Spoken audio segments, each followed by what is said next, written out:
professional wrestling's most dangerous night, and we're in the Tar Heel state of North Carolina, where you're looking live at the Lawrence Joe Veterans Memorial Coliseum in Winston-Salem, where a capacity crowd, a venue that has been sold out for a long, long time, looks on as you see two rings in the center, where tonight a gigantic double steel cage will descend, and where tonight one man of 9 will go on to get a shot at Goldberg and the World Heavyweight title next month.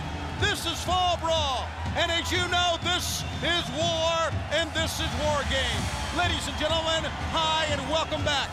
I'm Tony Schiavone, the Professor Mike today, the one, the only, Bobby the Brain Heenan. Right before we went on the air, we got a good dose of the new rules for War Games, and I think rules that needed to be made because this year, as you know, instead of 2 teams, there are 3 teams. As what stands right now, we know right now which 2 men will start. There's a lottery drawn in the back, and they already drew to find out who the first 2 men winner of the cage will be. They will be Bret the Hitman Hart and Diamond Dallas Page. But Mike, the difference is that the other members will be drawn at random by team, by captain at random once they find out what team goes in.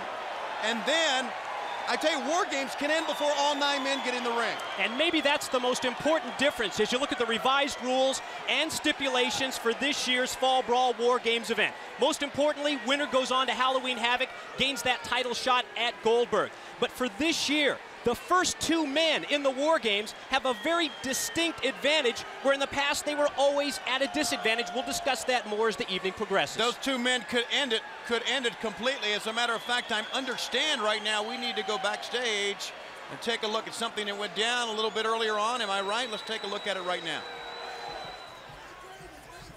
I'm the greatest. Come on, try me. Try me. Come on, I'm the greatest. I'm the greatest. Come on. Once again, you see Bobby the Brain Heenan, Ernest Miller being pulled apart. He has really had some problems with a lot of people thinking he is not great, and we'll talk more about that. But I want to talk, before we go to Gene, just 1 second here, Brain, about War Games. Bret Hart, Diamond Dallas, they could end it before the other 7 men get in. It could very well happen like that, but you got to understand something. Of these 9 men, 5 have been world champions at one time or another. Absolutely. And I said I was going to make my pick, and my pick is very simple. Take Hogan. He wants his title back, no doubt about that. Nash, he's on the doorstep of becoming champion of the world. Sting, you know deep down inside what he wants. You know what Diamond Dallas wants, an opportunity of a lifetime. It could go any way tonight. Anyone could win this one. Let's go to Mean Gene Okerlund. Gene, a lot of other great matches here tonight in Winston-Salem, live on pay-per-view. I don't mind telling you, Tony, this one is loaded for bear. You take a look at Dean Malenko going against Curt Hennig. You know what happened between these 2 men in the past week and a half. Also, the highly anticipated brother versus brother, when Scott Steiner tonight meets Rick Steiner. What about Raven and Saturn for control of the flock? I mean, this card is truly loaded to the hilt. In addition to War Games inside the steel kick. What is this? A second. I've got a little conversation going here with Tony Schiavone. Gene Mean, listen to me. I know of all people that you love a good scoop, and I got a doozy of a scoop to tell you. As you saw on Thursday, I gave all the Jerichoholics what they want, personal backstage footage of Chris Jericho, but there was somebody watching who's a little bit too big for his britches, who didn't like seeing someone who thought he's the only person, the only champion that should be afforded such amenities, and that person is Bill Goldberg. Get out of here. And Goldberg has been whining and complaining as he does every week. He called me on my cell phone, and I said, Goldberg, if you think you're so bad, why don't you put your money where your mouth is? And he foolishly accepted, and tonight, you're gonna see, for the first time, Bill Goldberg versus Chris Jericho, title versus title on Fall Brawl. All right, Tony, if you'll bear with me, I'm going to have to confirm that. I have not gotten any word from Goldberg on that, Chris Jericho. He's been calling me all day, Gene Mean. He's been calling me on my cell phone, whining and complaining. So tonight, at Fall Brawl, Goldberg, I'm going to take your belt, and I'm going to break your streak, and I'm going to be the first double champion in WCW history. Well, if that indeed is the case, it's going to be a night to remember. Chris Jericho, thank you for your time. I'll invite you out here anytime you really want to do that. In the meantime, let's get you back to the ring. Mazel tov to you, David Penzer. Gentlemen's Fall Brawl 1998 begins with this one fall tag team contest. Introducing team number 1, first from Brooklyn, New York, weighing 230 pounds, the Disco Inferno. Well, the Disco Inferno will get and this one's going to be a tag team match, get an individual entrance here by David Penzer. Can you believe what we have heard from one Chris Jericho? Now, I can believe that Goldberg would never turn down a challenge. But for Goldberg to go out and beg for a shot against Chris Jericho, that part of it I don't buy. Don't buy that at all, Tony, but I guess that's just going to be another one of the bonus matches added to Fall Brawl, just like this tag team opener. If anybody was on the phone doing some calling, it was Jericho. I bet my life on it. His tag team partner is from Nuremberg, Germany. He weighs 231 pounds, Alex Wright. Das Wonder can Alex Wright, and once again, a member of a duo who would just as soon dance and shake around as they would anything else. Not dancing yet. Here he goes. Almost on cue there, right, Brain? He's only got one move, though. But he's good. He's got two. There's one, and then to the other side, there's another. But if you look at the backgrounds of these two men in individual singles competition, they both have held gold here in WCW, so there's no questioning their accomplishments in the ring once the bell rings, as long as they can maintain that level of concentration and stay focused. So there it is, the duo of Disco Inferno and Alex Wright. Once again, as you know, 2 rings here tonight. So they're going to alternate the rings they'll be wrestling in. Ring 1 will be the one closest to us, and ring 2 the furthest from us, as we go back to David Penzer again. Ladies and gentlemen, team number 2 from Manchester, England, weighing 270 pounds, the British Bulldog. His tag team partner from Calgary, Alberta, Canada, 278 pounds, Jim the Anvil Neidhart. When I see this duo coming out, I think of a shocker of all shockers that we've got on Thursday night, Mike, with not only these two men, but their brother-in-law, Bret the Hitman Hart. It was certainly shocking to us, the national TV audience, and can you imagine how shocking it was to the British Bulldog and Jim the Anvil Neidhart when their own brother-in-law, Bret the Hitman Hart, came out to ringside. They thought that Hart was going to join in and help with them in a 3-on-1 attack against the total package Lex Luger, but that certainly wasn't the case because Bret the Hitman Hart teamed with Luger against his own brother-in-laws. Well, the in-laws here haven't come to dance. And if Disco and Alex Wright think they're going to show these two up, they're very badly mistaken, because these two guys will fight you. I don't think there's any question about that. We all know that, and we await, as the bell sounds, for this match to get started. The opening bout here tonight, we talked about Bret Hart. Bret Hart, as the lottery already drawn earlier, will start. And on the other side, Diamond Dallas Page will start later on tonight in War Games. They'll be in the ring for 5 minutes, and literally, it could end right there. The one man who gets a submission, the one man who gets a pinfall, regardless of how many men are in the ring tonight, will win War Games. And I think that's really one of the major differences when you look at the revised rules, because those first 2 men have a huge advantage. They can end the match at any time.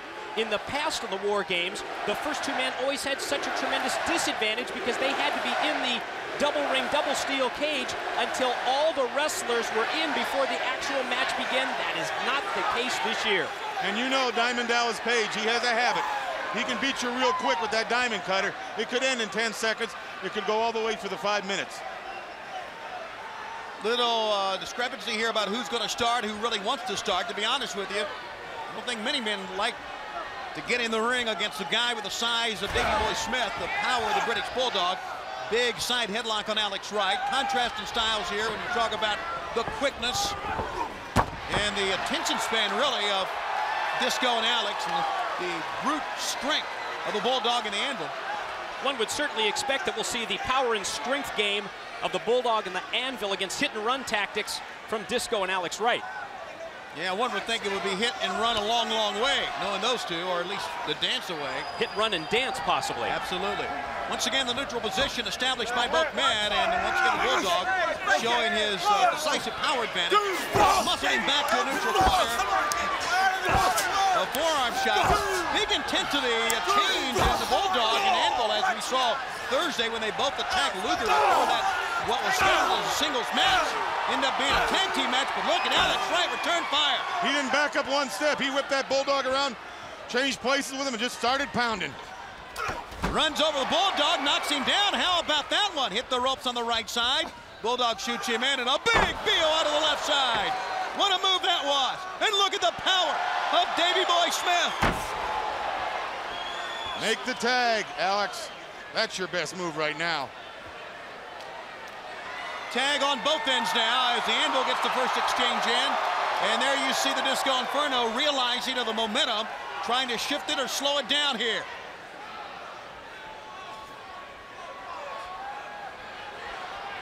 It looks like it. Don't play around with him, Disco. That's what he's trying to do. You know what's so discouraging a lot of times about this duo is that, and Alex was showing that, they're great wrestlers. If they had something to hide, if they had a weakness that they were trying to disguise by this dancing and all these antics, then you could say, yeah, I understand why, but they really are a fine duo and two good wrestlers. Sure, for example, Disco Inferno, former two-time WCW World's Television Champion, in there against the Anvil. Side headlock, shoots the Anvil in. He runs over Disco Inferno, does Neidhart. Neidhart runs over a lot of people. The power of this man. Neidhart just taking his good old time here. He has a certain style that he's not varied from at all, and he's using it here, loving to show up Disco Inferno. And I think he realizes these two guys, you know, when the Disco Inferno first started in wrestling, he worried a lot about his hairstyle, messing up his hair, and there he runs his hands through it, as you can see. So Neidhart knows that they worry about their style and their looks, and he's playing off of that right now. Hammerlock here applied. Later on tonight, this double ring will be encased in a double cage. One man will emerge. Who will it be? In the back, there's the Disco Inferno. Drop toe hold. Great maneuvering and a pretty spectacular move there. Look at this. Stomping Jim Neidhart into the mat. So don't back off from him. Get him in the corner. Quick tags in and out. That's what you got to do. And you got to keep him down. To the top of the head. I think that as we look ahead to the big match coming up, watch out, let's go with this now. Into the ropes they go, up, over the top, light on his feet, Disco Inferno, gut shot, kicked him in the gut, a knee left, put him down. Another surprise, taking the larger man, the Anvil, off of his feet, and Disco quickly follows up his advantage. I'll tell you, the more they team up, Alex Wright and Disco, the better team they're going to be. Sure, I understand that. Yeah, they can only get better. That's logic. Well, no, a lot of people that, with their egos, will never be good as a team. A lot of people just never get along. They're too jealous of one another. But if they work together as a team with their size and speed and youth, perfect. A lot of times, you know, you and Logic are miles and miles apart, too. So that's unusual as well. Tag is made. Uppercut. It's like that prediction you were going to give us about who's going to win War Games later on. Well, I haven't really gotten down to it yet. Because you don't know. Well, would you just narrow it down and just give us one wrestler? Well, now that you've yelled at me, forget it. I'm not going to. See, there you go. In the middle, the midsection, Alex Wright pounding on the British Bulldog here. He's got him going, and once again, Alex Wright showing some intensity that we saw moments ago from the Disco Inferno. But he walked away and danced away from it. Boy, critical error there, but maybe he can battle back from it. Send him in. Alex Wright's going to try to monkey flip him out, but he landed on his feet. Whoa, what agility. And a back kick that time. Caught him down, got a cover one, got a 2 count, and well, there's an attempt to win a match. We've seen a lot of dancing, a lot of showboating, but not many of those. And Tony, we see that pinfall attempt. That reminds us that later at the War Games, that's another one of the changes. The match can be decided this year, not only by submission, but also by pinfall. And the fact is, if, in fact, no one has won by the time all 9 men get in, oh, boy, it'll be very tough for the referee to watch. I mean, he's got to watch 9 men to see what man gets a pinfall, what one man gets a submission. It'll be very difficult, and I'm sure there's going to be more than one referee stationed around, at least I would hope. A foot to the face. Wars are never easy. Especially not in World Championship Wrestling, and especially since the insurgence of the NWO. Up on top. Go for the pin, go for the cover. That's what he did. 1, 2, we got a 2 count. Says Billy Silverman, chasing Neidhart back, and let's see if Disco can keep this up here. Sends him to the near side, picks him up, atomic drop, nicely done. To the ropes he goes, missed the lariat.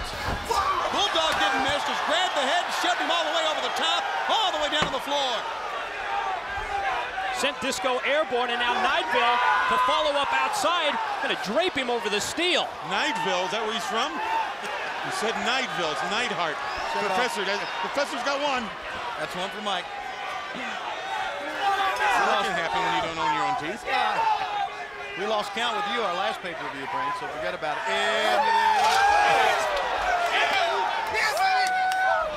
Safety rail. That's going to change the complexion of this one. That is so dangerous. You know, we talk about the many injuries that we have in this sport. The luchadors and over the top of the wrist, they're at all the time with those spectacular high-risk maneuvers, but you'll find out that more injuries are on the floor at those safety rails and those ring posts than anything else. Into the midsection, back elbows. Disco Inferno runs right into a knee. The British Bulldog one step ahead.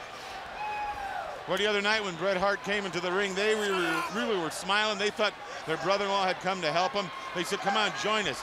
We're all going to stomp a hole in Luger. But it amazed me and everybody else when Bret Hart didn't make a move. And when he did make that move, it amazed them. Neidhart and the Bulldog more than anybody. And what do you think Hollywood Hogan has to think at that point when he sees Bret Hart associating himself with one of the members of the Wolfpack? Well, I think we know what he thought. He even said he didn't want Hart on the team here tonight, but that was trumped by James J. Dillon. But if you think about it, just forget the concept of the teams. It's like Piper has been saying the last week. It's basically every man for himself tonight.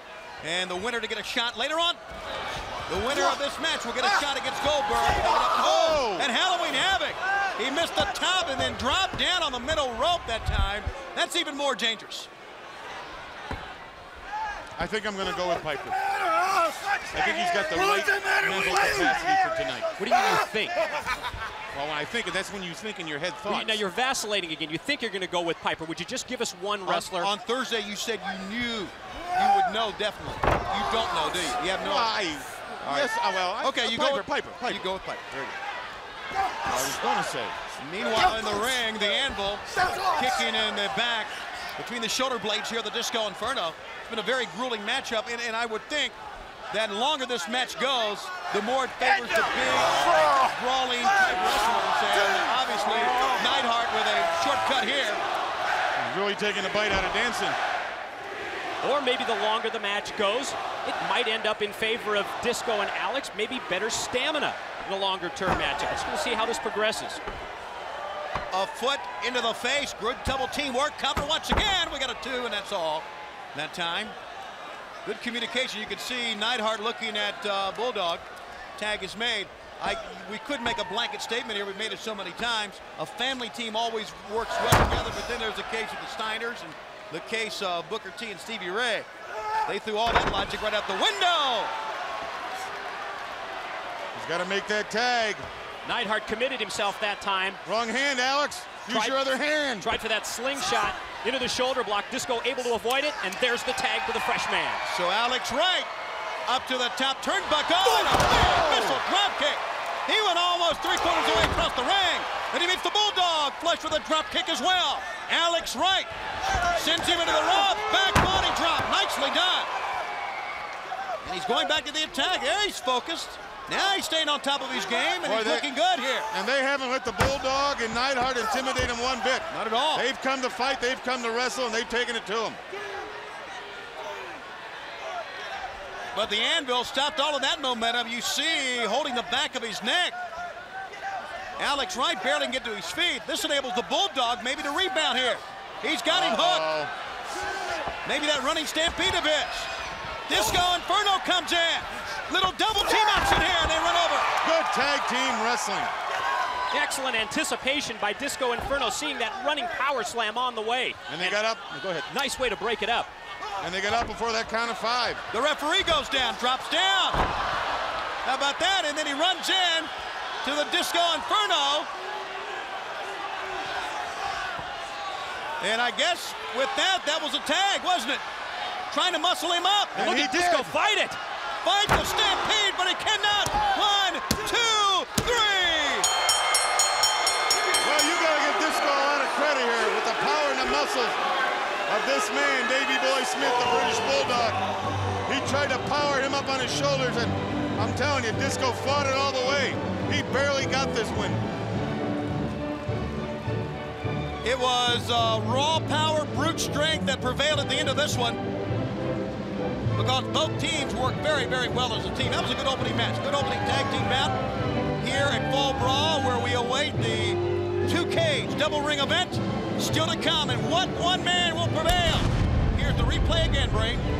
Disco goes flying over that top rope right down on the floor. Alex right in the ring now, big backdrop to the Bulldog. Picks him up here. Disco fighting, trying to shift his weight, just couldn't do it. This man, the British Bulldog, was just too powerful for Disco Inferno. And the team of Neidhart and the Bulldog get the 1, 2, 3. Let's take you to Mean Gene Okerlund. Gene? All right, Tony, I am back in the corridors here of the Lawrence Joel Coliseum in Winston-Salem. Fall Brawl taking place tonight. There's an ugly rumor, by the way, that has been circulating back here in the concourse, and I'm going to see if I can get to the bottom of it. Some are saying that Scott Steiner will not meet brother Rick Steiner tonight. Gentlemen, oh, Scott Steiner, I've got some words I need to have with you. Yeah. Private dressing room, you know that, don't you? I'm aware of that. You've got Buff Bagwell. Ward, take a look at this, if you will. Gentlemen, yes. You know, Mean Gene, Big Papa Pump, has a lot of fans in Winston-Salem, but you can see I got a little... He's got a bag of ice here on the back. What's the story? See that Band-Aid right there? That Band-Aid is real, both on the outside and the inside. I'm injured. Tell them what's about, Buff. Buff, what about this? Real simple, Mean Gene. We've got a document signed by our Dr. Cecil Schwartz here. It's signed and delivered. Scott Steiner cannot wrestle tonight. He's injured and will not be wrestling in Winston-Salem. Thank you very much. You can read that, can't you, Buff? Can I see that, please? Just 1 second. What's the name of the doctor again? Cecil Schwartz, the greatest doctor in the United States of America. Legit, Gene. Let's get a hold of J.J. Dillon. Maybe he can send some our interview. This is J.J. Dillon. I'm not talking about interviews. I'm talking about getting to the bottom of this. I don't know if this is bogus or not. Take a look at it, J.J., and even if it's relevant. Well, what's this? It's a doctor's excuse. Our doctor, the best doctor in the world. JJ, as you can see right here, it's signed. Cecil Schwartz, Scott Steiner will not face Rick Steiner tonight. As you can see, he's injured. It's an awful situation, I know. It's awful. What about it, JJ? This is unfortunate. It is unfortunate. This is really unfortunate. It's unfortunate that you took the time and trouble to produce this bogus document that's not going to fly. I told you at Road Wild in Sturgis that you'd run out of excuses, that you were going to have to face this match at Fall Brawl, and if you don't, you're going to be barred from WCW for life, and this doesn't change it. Wait a minute, I can't believe that. Get this. Scott Steiner, Buff Bagwell chasing after J.J. Dillon. I recall at Road Wild, he did make that statement that if this man did not meet his brother at Fall Brawl, it was going to be curtains. He would be banned for life from World Championship Wrestling. Tony, I'm going to try sort this out, but I think we got a Steiner versus Steiner match here tonight at Fall Brawl. And I think you're very good, Gene. I think it's very apparent that that they have done everything in their power. Now, let me say this: the fact that even that Dr. Schwartz's name is on that document makes it bogus, because he's no more Dr. Brain than you are. I never said I was a doctor. No, but you said you claim to be a lot of other things. No, but it's good to see J.J. Dillon step up to the plate, be a man of his word, because he did say that a month ago at Road Wild that it would be a lifetime ban, a lifetime suspension if Scott Steiner did not appear at Fall Brawl here tonight to wrestle his brother, so we're going to get it settled once and for all. You look at this great crowd on hand, and well, that music that's Jericho's music, isn't it? That means we got this Jericho-Goldberg match coming up here. The man. I want to see this. Winning streak on the line, apparently. Yeah, I guess every time he steps in the ring, What an opportunity it is for Jericho. You don't think Jericho would gloat if he got a victory over Goldberg, do you? Kidding? Who wouldn't? No, but I think maybe Jericho would make a challenge and then run. Nowhere to be seen. Look at that. That's his crack security staff. Where that shirt got shorter from Thursday on that one guy on the left there, didn't it? You sure that's not Dillinger? Yeah, I'm sure this is. I think Jericho's not, and his hair's too tight.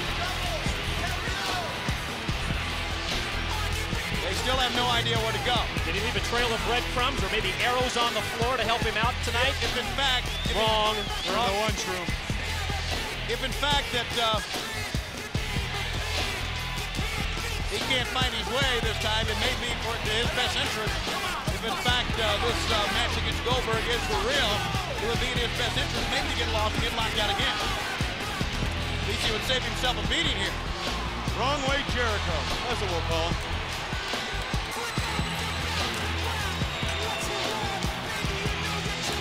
All right, making their way to the long corridor towards the ring here. Security intact. You can't walk too far. Those two guards blow up.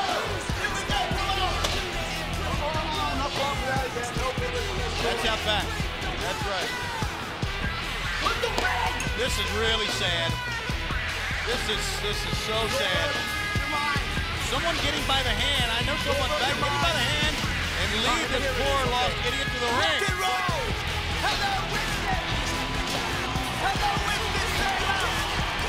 We've walked about 8 miles now. Now he's back with semis. So now I guess he has an excuse if he loses here. Whatever, Mr. Loophole, here it comes. Chris Jericho, that I do believe is the right way now. I don't mean he'll make it. No, you're right, that doesn't mean anything. Jericho. There he comes. Here he is around the corner of the big Jumbotron, if you will, the big video wall. Jericho, the square thing in the middle of the building. Both of them, those are rings. He was so outspoken the other night how the world's television title that you see around his waist, that's quite an entrance. Hardly Goldberg-esque. 2 cherry bombs and it's over. He was doing exactly like Goldberg. He was going to stand for the pyro. And those burnt the shoelaces on his boots. His life is falling apart and well documented right before our eyes. And now, only thing that remains, look at that sign. There are Jerichoholics. I thought the IQ in this state was a little bit better than that. 9. That's an average? That's all of them. All right, stop it now. And teeth. Oh, there it is, the music. Unexpected. The man is on his way. Unanticipated. 143-0. The streak is on the line. Here we go. Jerichoholics, get ready. You may have seen the last of Chris Jericho. And he will try to capture, along with his world belt, a U.S. belt that he had earlier won, to add that world television title. Well, the other night, Jericho was so outspoken that the world's TV title had actually eclipsed the world's heavyweight championship. This is going to be his opportunity to prove that against the real world's heavyweight champion. With our standing here in Winston-Salem for Goldberg, engulfed in the smoke, in the pyro, in the fire, the world heavyweight champion. What is that? What has happened to Goldberg? What is that?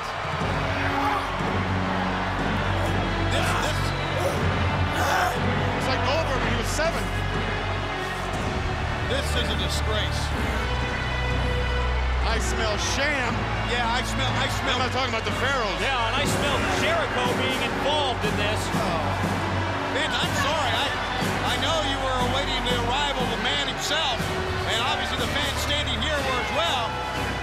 Just think, some poor goon up in the cheap seats without his glasses thinks that's Goldberg. No, it would take 3 of these guys to make a Goldberg. I don't think anyone would mistake this sawed-off guy for Goldberg. That's 10 karat gold right there. Well, fans, once again, I apologize. This is once again another disgrace at the hands of Jericho. But I guess if you really get down to it, this is really Jericho's speed now, isn't it? And look at the belt he's got. 2 pieces of leather and 3 tuna fish cans. Pounded down and nailed. Spares no expense. Look at Scott Dickinson. He can't believe it either. The bell sounds, and they're going to let this match take place. They're going to let this match take place. Go figure this one. you enjoy this? I mean, I obviously, he's a very, very funny guy, is Jericho. And you being a lot like him would laugh about this, but to make mockery of not only WCW, but of the world champion Goldberg is horrible. I'm not making fun of that. I'm laughing at the fact that Jericho thinks he can pull this over on, especially our crack announce team. 1, 2. Well, even that guy kicked out from that cup. Well, I wonder what the real world's heavyweight champion Goldberg thinks about this sham, this ruse. That was a spear. That was a little bitty spear. And a foot to the face. No one gets up from a spear. The real thing. What are you doing? Come on! He's wearing out his shoes on that imposter. Lion Tamer. And the Lion Tamer, he taps out immediately. Now, is Jericho going to claim that he's the world champion now? He's going to claim he stopped the winning streak, I bet you. You know what they say? Give an idiot a lot to talk about. Look what he's saying. Who's next?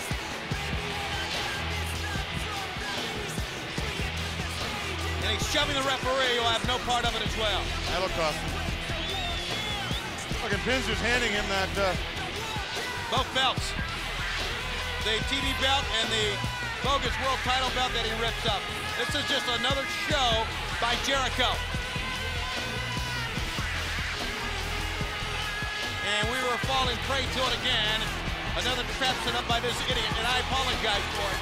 Goldberg is still undefeated. I don't even have to bring that up.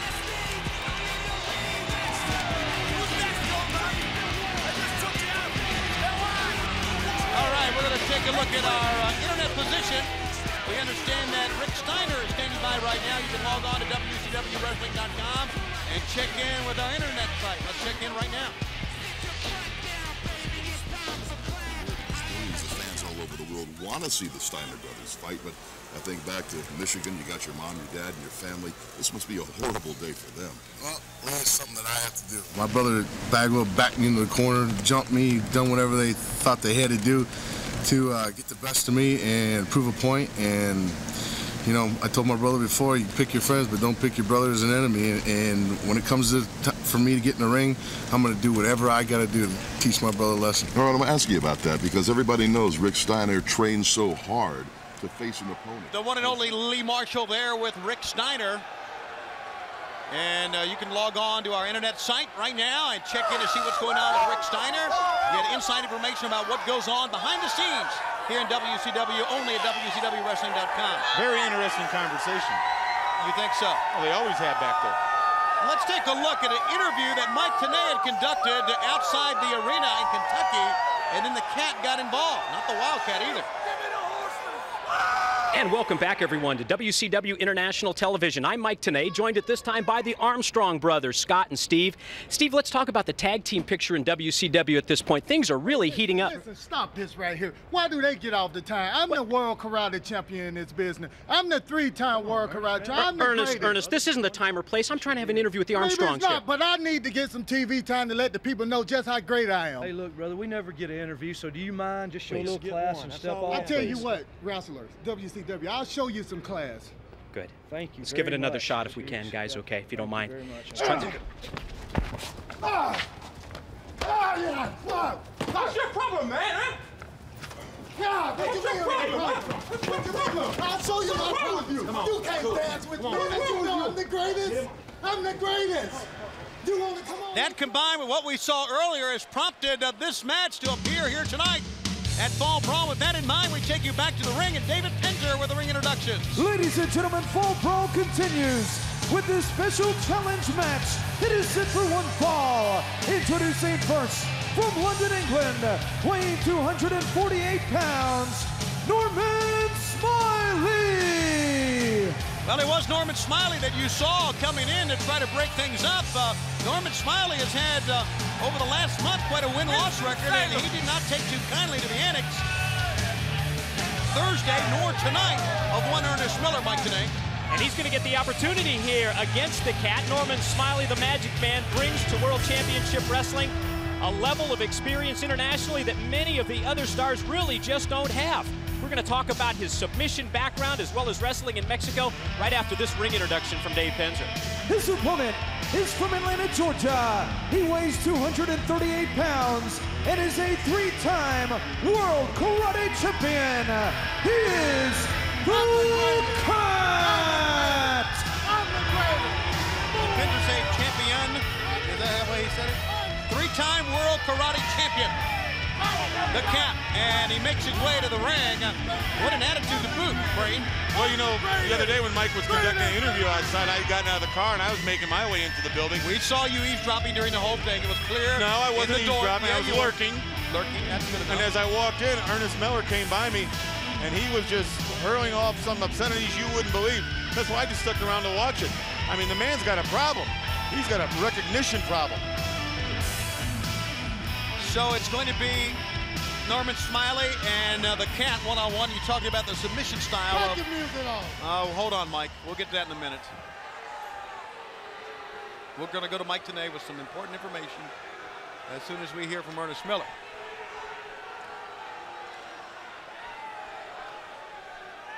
Hey, by law, I got to tell you this. I'm a 3-time World Karate Champion. Don't touch me like that again.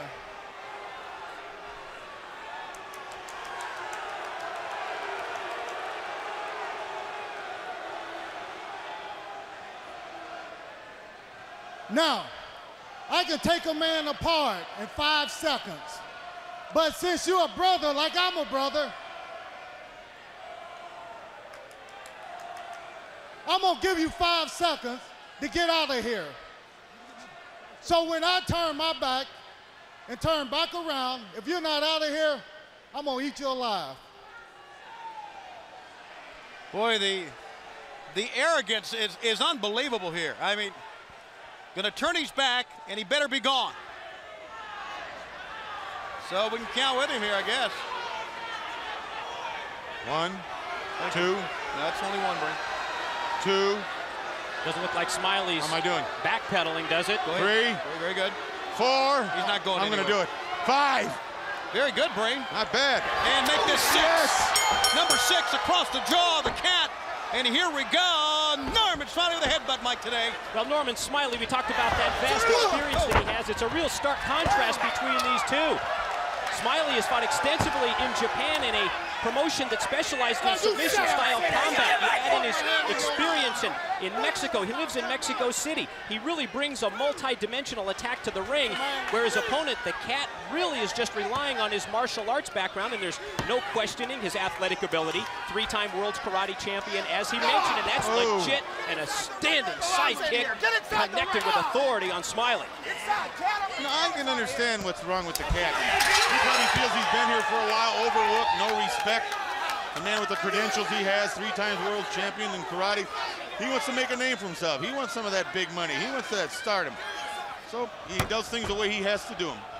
I guess that is the way that he has to do them, but there are other ways to get noticed.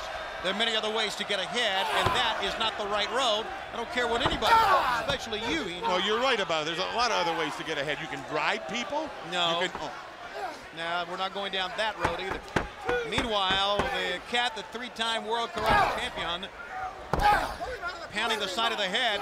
He does not want to get hooked by Norman Smiley, get close enough to him to where Norman can put a submission hold on him, Mike. That's going to be the whole key for the Cat to stay away, especially as Norman Smiley is so adept at working over the arms, the elbows, the legs, the ankles, the knees, any of the joints where he can apply one of those submission holds. Into the rope, sends Norman Smiley in and chops him down. What type of strategy will be used tonight when one man will go on of 9 to face Goldberg and Halloween Havoc? The winner of War Games. Remember, as we said, War Games, this event could end at any time before all 9 men get in the ring by submission or pinfall. And we know that Sting and Bret Hart will start those 2 men for 5 minutes. The other men will come in based on a random drawing. There's a guillotine leg drop. Great agility by Norman Smiley. An elbow drop and a cover. Smiley gets a 2 count. Smiley's not impressed with his karate record. Smiley's a wrestler. This is wrestling. And he's going by what he knows best. And in a sense, Norman Smiley is representing the WCW locker. Remember a couple of nights ago when the Cat called out, challenged anyone from the locker room to take him on, and this is Smiley's chance. Exactly. And Smiley has stepped up to the plate, so to speak. And he's very lucky, too, because years ago I saw a wrestler come into the dressing room one night, and the promoter asked him, he says, "Who do you think you can beat in this room?" And he said, "I can beat everybody in this room." And they all got up and picked him up and threw him through a plate glass window. Never saw the guy again. Don't tell me. So he's very lucky. I know the talk in the dressing room has really the wrestlers, this talk by Ernest Miller, this braggadocious nature by Ernest Miller has many of the wrestlers very, very angry because many of them thought that they were close friends of Ernest Miller. And he's really just kind of turned his back on everyone. I mean, he said anybody. He made our programs his forum, is what he did. His soapbox, so to speak. And that arm drag takedown's a nice wrestling style move by the Cat. He says he's the greatest. You don't believe me? Ask him. Yeah, actually a judo move that time by the Cat. And 20 years of training in 3 different styles for the Cat. Taekwondo for kicking experience, judo for takedowns, leg holds, and also Aikido, where he learns how to use his opponent's weight for his advantage. But right now it's Norman Smiley taking advantage and in control. Norman Smiley sends the Cat head first in. The Cat is reeling here, and Norman Smiley is in charge of this matchup. Got the Cat crawling. Yeah, yes, he does. Brain head first now to a neutral corner. Cat's down again. Tonight, the match War Games will start with Page and Bret Hart. Who will it end with? The Brain says Piper will be the winner. That's his prediction. Did I say Piper? Here's a cover. 1, 2. Got a 2. Yes. Didn't he say Piper? It's official. Piper. Piper for the Brain. What, you gonna change it now? I didn't say I didn't. Oh, you guys, there's a bet on or something, or money. We know you. We know how you are. You're being monitored. You have Piper. That's right. I happen to be a man of integrity, like Saturn. To the trapezius with karate chops on either side. Look up. No! The Cat with that karate kick he calls the feed liner. Just racked the jaw that time of Norman Smiley. Smiley sent to the top, and there it is again. Well, he can execute that spinning roundhouse kick from the top rope or from the mat, and he gets that 3 count. Wow. No storming Norman tonight. Came down to the karate style of the Cat to get the win with those round kicks that we talked about. And Ernest Miller continues to win. He's doing a lot of bragging, a lot of boasting, and it's paying off for him because he's winning his matches. I don't think there's any denying that at all. And with a string of victories, he's going to get that attention, the publicity, and the top-level matches he thinks he deserves.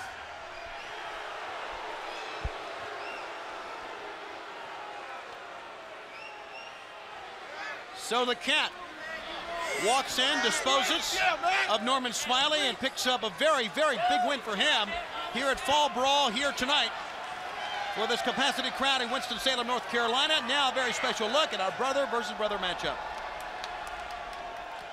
There you see the Steiners, one of their trademark poses in the ring, Rick and Scott. Whoa, what did I just see? He double-axed-handled his own brother! You gotta be kidding! It's great to be a part of one of the greatest organizations in sports today. I see myself and I see genetic perfection. I see a phenomenon. He and I are gonna get back together, or he and I, one of us, is gonna be left laying. NWO don't mean nothing to me. I want to be the Steiner brother again. If you want to be my partner again, you can be my partner. You stab me in the back, and so help me, I'll hunt you till you die. I wanted to see this for a long time. Brian Adams with a baseball bat Oh, my goodness! He didn't mean a word he said. Buff, you set him up, and I knock him down. If we were to wrestle, I would destroy you, right? Rick, I'm sorry, but there's no way this match is going to take place tonight. I want you to see what you've done to your brother here. And Fall Brawl, your man better be able to wrestle, and he better show up ready to go, because if he doesn't, he's going to be barred from wrestling for life. What? Now, brother will face brother.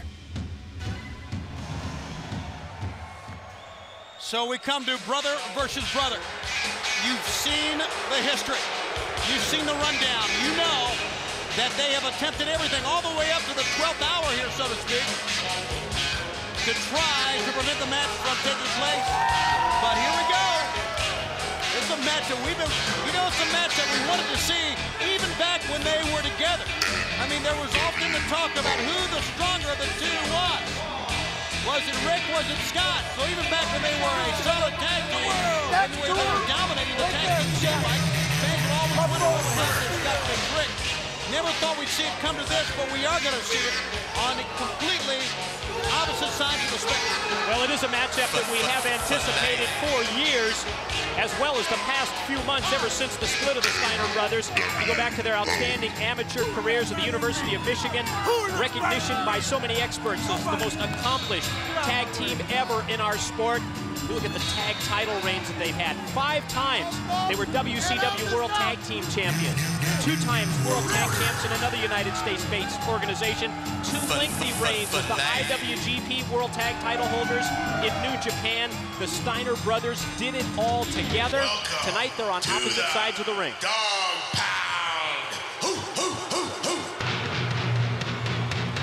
So Buff is in the ring with Scott, and here comes Rick Steiner. And anyone who's been in wrestling, who's worked in wrestling for any amount of time will tell you, he's a real man's man. He is no nonsense. I know he's a little bit different. He barks, but when it comes to the bell sounding and getting it done in the ring, he is one of the toughest men, not only today, but ever in this sport, Brain. Well, just because a man barks, you think he's a little different? I think there's something wrong with a man that barks. And from the wrestlers I've known in my career, and I've asked them about the Steiners, they've always said the same thing. Scott Steiner is the strongest of the Steiners. But they said Rick is the toughest of them. But they said Scott is the meaner one of the Steiners, and Rick is the dumbest. That's what I was told. Well, I'm not so sure about that dumbest moniker that you put on there at the end, but I think it's very apparent that based on the things that we just saw, the history package that we just saw, the two, that Scott will stoop lower than Rick, it seems. And that one factor may be the deciding factor that pushes Scott over the edge in this match. How low, how dirty will Rick go? I don't think there's any end to how low Scott will go. Yeah, let's not be surprised by how low Big Papa Pump will go when you think about his association with the NWO Black and White. Steiner brother against Steiner brother, and here we go. And I mean, they're going in. It's like out in the backyard at home. You're not kidding. It's almost as if they've done this a lot of times before. But it's Rick Steiner getting the advantage, and the fans are loving it. Scott holds his ground. Rick does it. Oh, my goodness. Scott goes down. Just an old-fashioned slugfest punctuated by the dog-faced gremlin's lariat. Now, can you imagine the Steiner family at home watching this, the mother and father? Thought they'd never see these two fight like this in front of millions and millions of people all over the world. What a fight. I mean, there was as much action in a span of 45 seconds as we've seen in a long time. And Rick absorbed that blow. He turned around and hit him. Now, you talked about Brain. He was the toughest. I think it was little evidence right there. Scott drops low. He's had enough. And who could blame him? I would make up. I'd show my brother my hand and say, hey, I made a mistake. Oh. There's no turning back now. An extension of the hand is going to get it bitten off is what's going to happen. Look at him. He's crawling out of the building. Watch out. Now, Rick Steiner has seen Scott Steiner, his brother, cry wolf too many times to believe that. Dicks him again. He goes head first to a chair. How about that? Our front row ringside fans got a little bit more than they thought. to the action. Scott Steiner just called a timeout on the floor. That's what I'm talking about. Brings him in, and this is where it's trouble. Buff backing out of the way. Rick Steiner working on a motion here. Determination in anger. I guess that's all we're saying.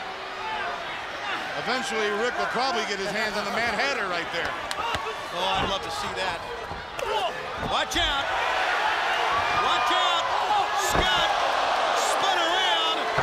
A pair of low blows, and I can tell you, any momentum Rick had, it's all down the tubes now. That's his brother. Well, you wondered how low he would go, Tony. Yep. I think he's only scratching the surface here, guys. That's nothing. I think that the low point back, if we go back and think about what we've just seen, the low point is how he cried and he hugged his brother and he lied to him. And then, in effect, because of Brian Adams, that baseball bat, his brother was put in the hospital. Shoulder surgery put on Rick Steiner.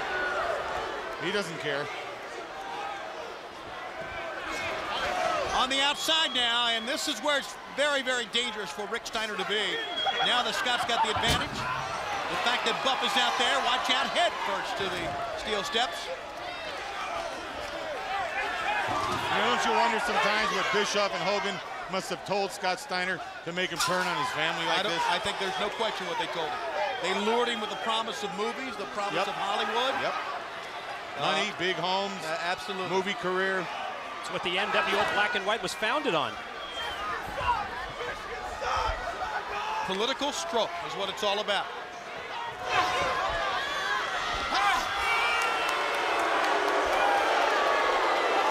Steiner, a little posing there. Scott does look, he's awesome. I mean, what a body, but after a couple of low blows, let's see what he's got for Rick. He runs him over with a lariat.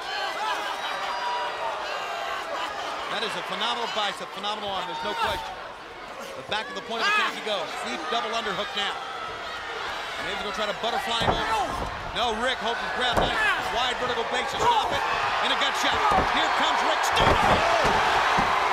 Well, who better to know how to counter various suplexes from Scott than Rick, and then he caught him with the DDT.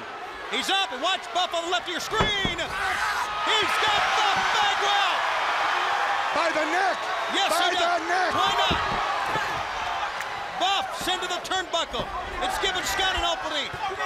And Big Papa Pump gets a shot in. They're on the floor again here. Oh, my. Shoulder into that post. That's exactly right. The shoulder that was injured into the ring post. But look at Rick come back up. Buff may be out. We'll worry about him another day. There's a foot into the chest. Oh, don't forget, Bagwell just got out of the hospital. Yes, he did. After having neck surgery. The man was almost crippled for life. Who knows what condition he's in there. You saw the way Rick had him by the neck and then posted him. The fight goes on in the corner. Wait a second. Mark Curtis has told the combatants that there's a problem with Buff. And Rick said he's not buying it. He's saying it's my neck.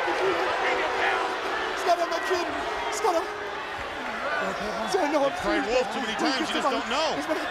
Yeah, I tell you, he's calling some medical attention here, fans.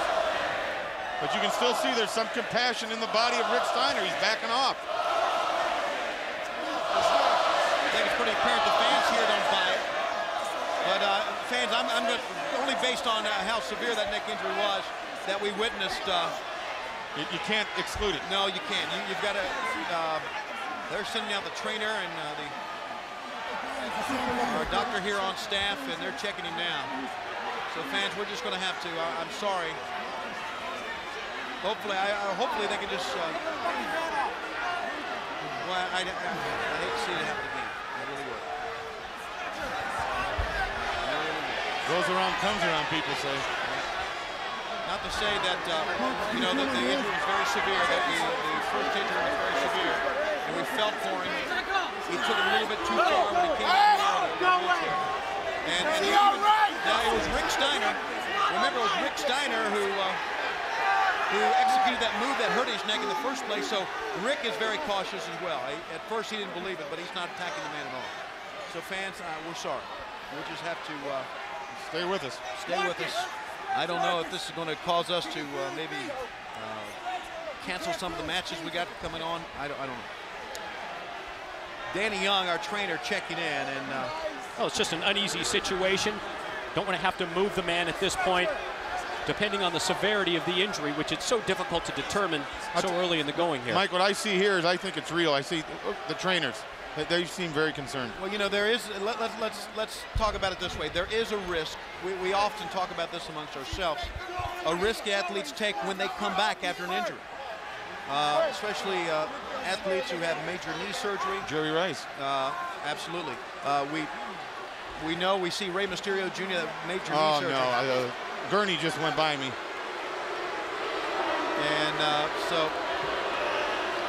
well, the EMTs who are here and members of our security staff with them, the fans here boo this Gurney as it comes out, this medical unit as it comes out, but this is a very, very serious.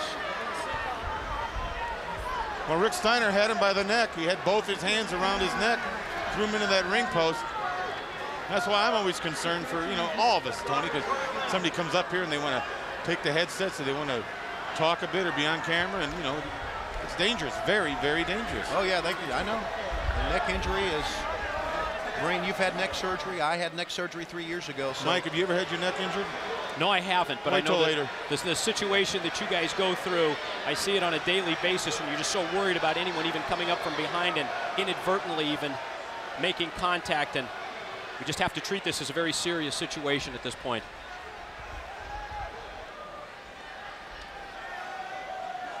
All right, fans. I'm sure right now the producers in the back are trying to. I mean, it's a very tough thing to do. You want to get this event going. You want to continue the momentum that we've had. You want to see great matches, fans. That's what you paid to see. But you can't rush getting a man with a neck injury out of the ring. That's a simple fact here. So, well, especially one who just went through such a touch and go situation. Well, it was life-threatening. It really was. So Watch his feet right here. You have to give him the benefit of the doubt at this point.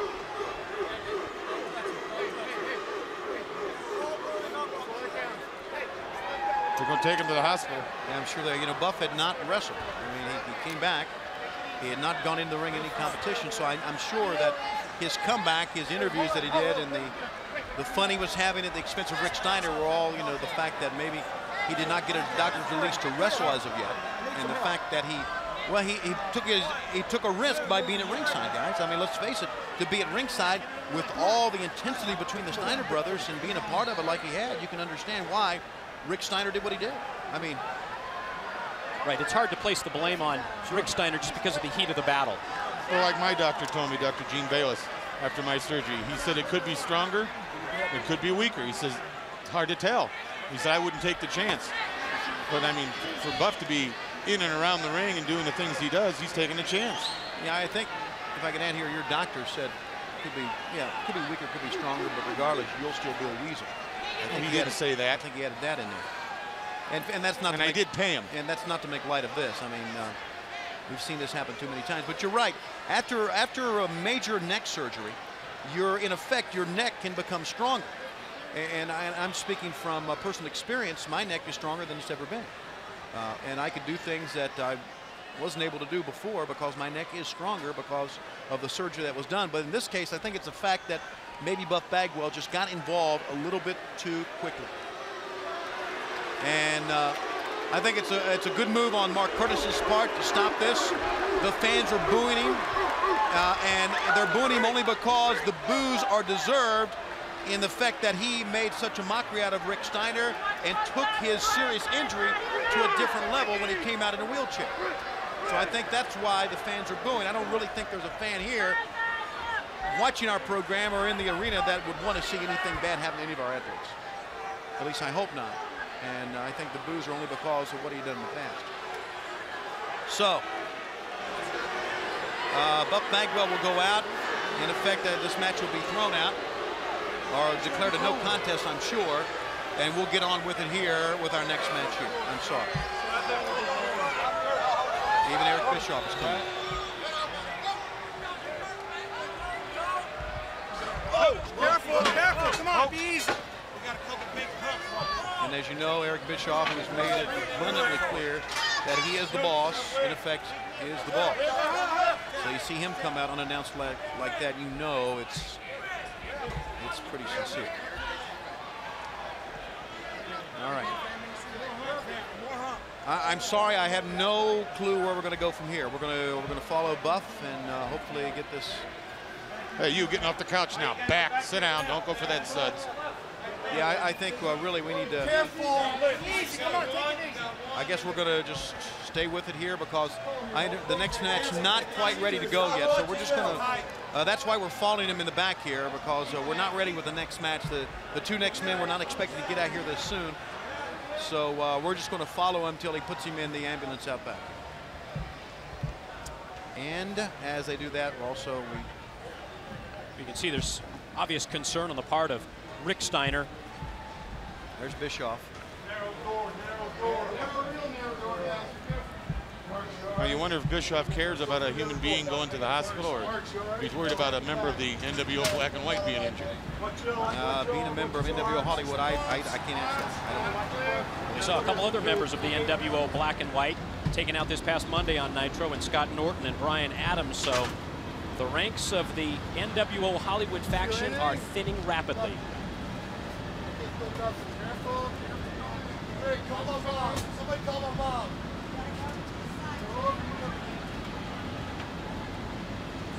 All right. You call his mom? Look at the concern on Rick Steiner's Call his face. mom. He said he will call his mom. Somebody call my mother? Yeah, somebody's calling your mom. What's up? The horror of all this is I'm sure that Ms. Bagwell was watching.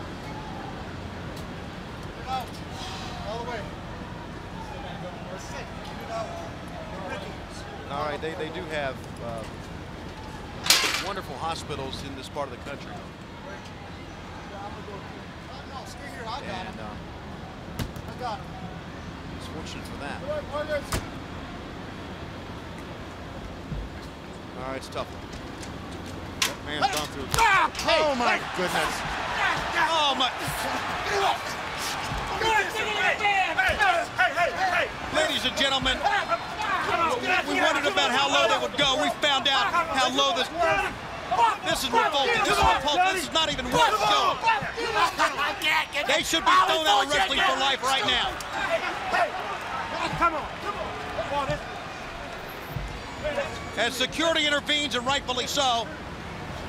They made a fool out of everyone. They made a fool out of all of us. Oh, that's sickening. I thought he was hurt. I legitimately thought he was hurt. All right, Pendra, talk.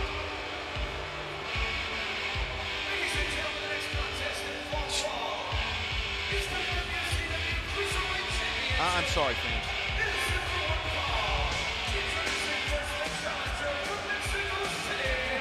Super King! Of all the lowest forms of life in the world, Buff Bagwell's it. Think of how many people he scammed tonight. Medical personnel, security personnel. Forget about us up here. We just have to call what we see. Wrestling fans, production personnel. And I bet you, although I couldn't see there from those shots, I bet you Bischoff was in on it. And think about all of his friends and family members that this impacted. Absolutely. Also. Think about what he did to his mom right there, who I'm sure was watching. This isn't of all course she was watching. He didn't care about his family at home watching. He didn't care about everything. I wouldn't doubt, talk about Bischoff being involved, I wouldn't doubt if Hogan had something to do with this also. There's a new form of a jerk, and it's being called a buff. His opponent, from the Federal District of Mexico, the WCW Cruiserweight Champion, Juventud Guerrera. And once again, fans, I deeply apologize. Man, that just makes me mad. To be able to have concern for a man like that, and to take what was back months ago, what was at that time a very serious injury, and what that's doing is making light of his own injury. That's slapping anyone who's had a neck injury in the face. That's making light of anyone who's had maybe to have some help trying to walk. That's slapping them in the face. The heck with him. NWO Black and White will go to any lengths to get what they want accomplished, and that is Scott Steiner avoiding his brother Rick Steiner a one-on-one And think matchup. of this, as they're loading him into the ambulance, he's yelling, "Call my mother." Yeah, and his mother's at home watching this. Let's not even, the heck with him. Let's not even talk about it. He's dropped lower than you, Brain, and I thought no one would ever do that. All right, it's Silver King and Hooven. And fans, I'm sorry. Very difficult to be able to call a match when you're ticked off, but that's what I am. And well, this matchup, I think, is going to deserve our concentration. You look at the lineup here for Fall Brawl. I think this is going to be the sleeper match of the night. Pair of second-generation competitors from Mexico with the cruiserweight title at stake. Juventud Guerrera, the two-time champion in the role as the defending champion. Silver King has been looking pretty good in our television programs along the WCW network over the past couple of months, and thus has earned this cruiserweight shot. He's deceptively quick. He's one of the bigger luchadors. And he's right at that cruiserweight limit, the weight limit of 225 pounds. Very solid upper body. You're right, he doesn't look like he could be that agile. He'd be more like a Neidhart, you'd think. But watch him. I know. He will surprise you. I know. One thing he should know, wrestling in Mexico, extensively in Mexico against Juventud, is that you don't turn your back on a guy like Guerrero, especially after he lost the mask. I mean, the intensity level in Juventud and the never surrender moniker that's been put on him has intensified ever since he's gone without the mask. Look at this. One would think that they would be very familiar with each other, probably had dozens of matches, but in reality, the match that they had recently on WCW TV was the first time they had ever faced each other in singles competition. Silver King, using a chair, disqualified in that match, gets another shot at Hoovy in the belt. Good move by Juventud with a head scissor takeover. You know, let me say one more thing about what we just saw. I don't know if James J. Dillon can fine anybody for what just went down, but if in fact the rules permit him to do so, he should do it. And it should be a darn big one. And it should go out of not only Buck Bagwell, but of Scott Steiner as well. I'd make Scott get back in the ring right now with Rick. So would I. Now we agree on something. It's getting scary. You're not kidding. Up top, Juventud. What a move! The springboard, the flying head scissors takeover, follows up with a clothesline that took Silver King off of his feet.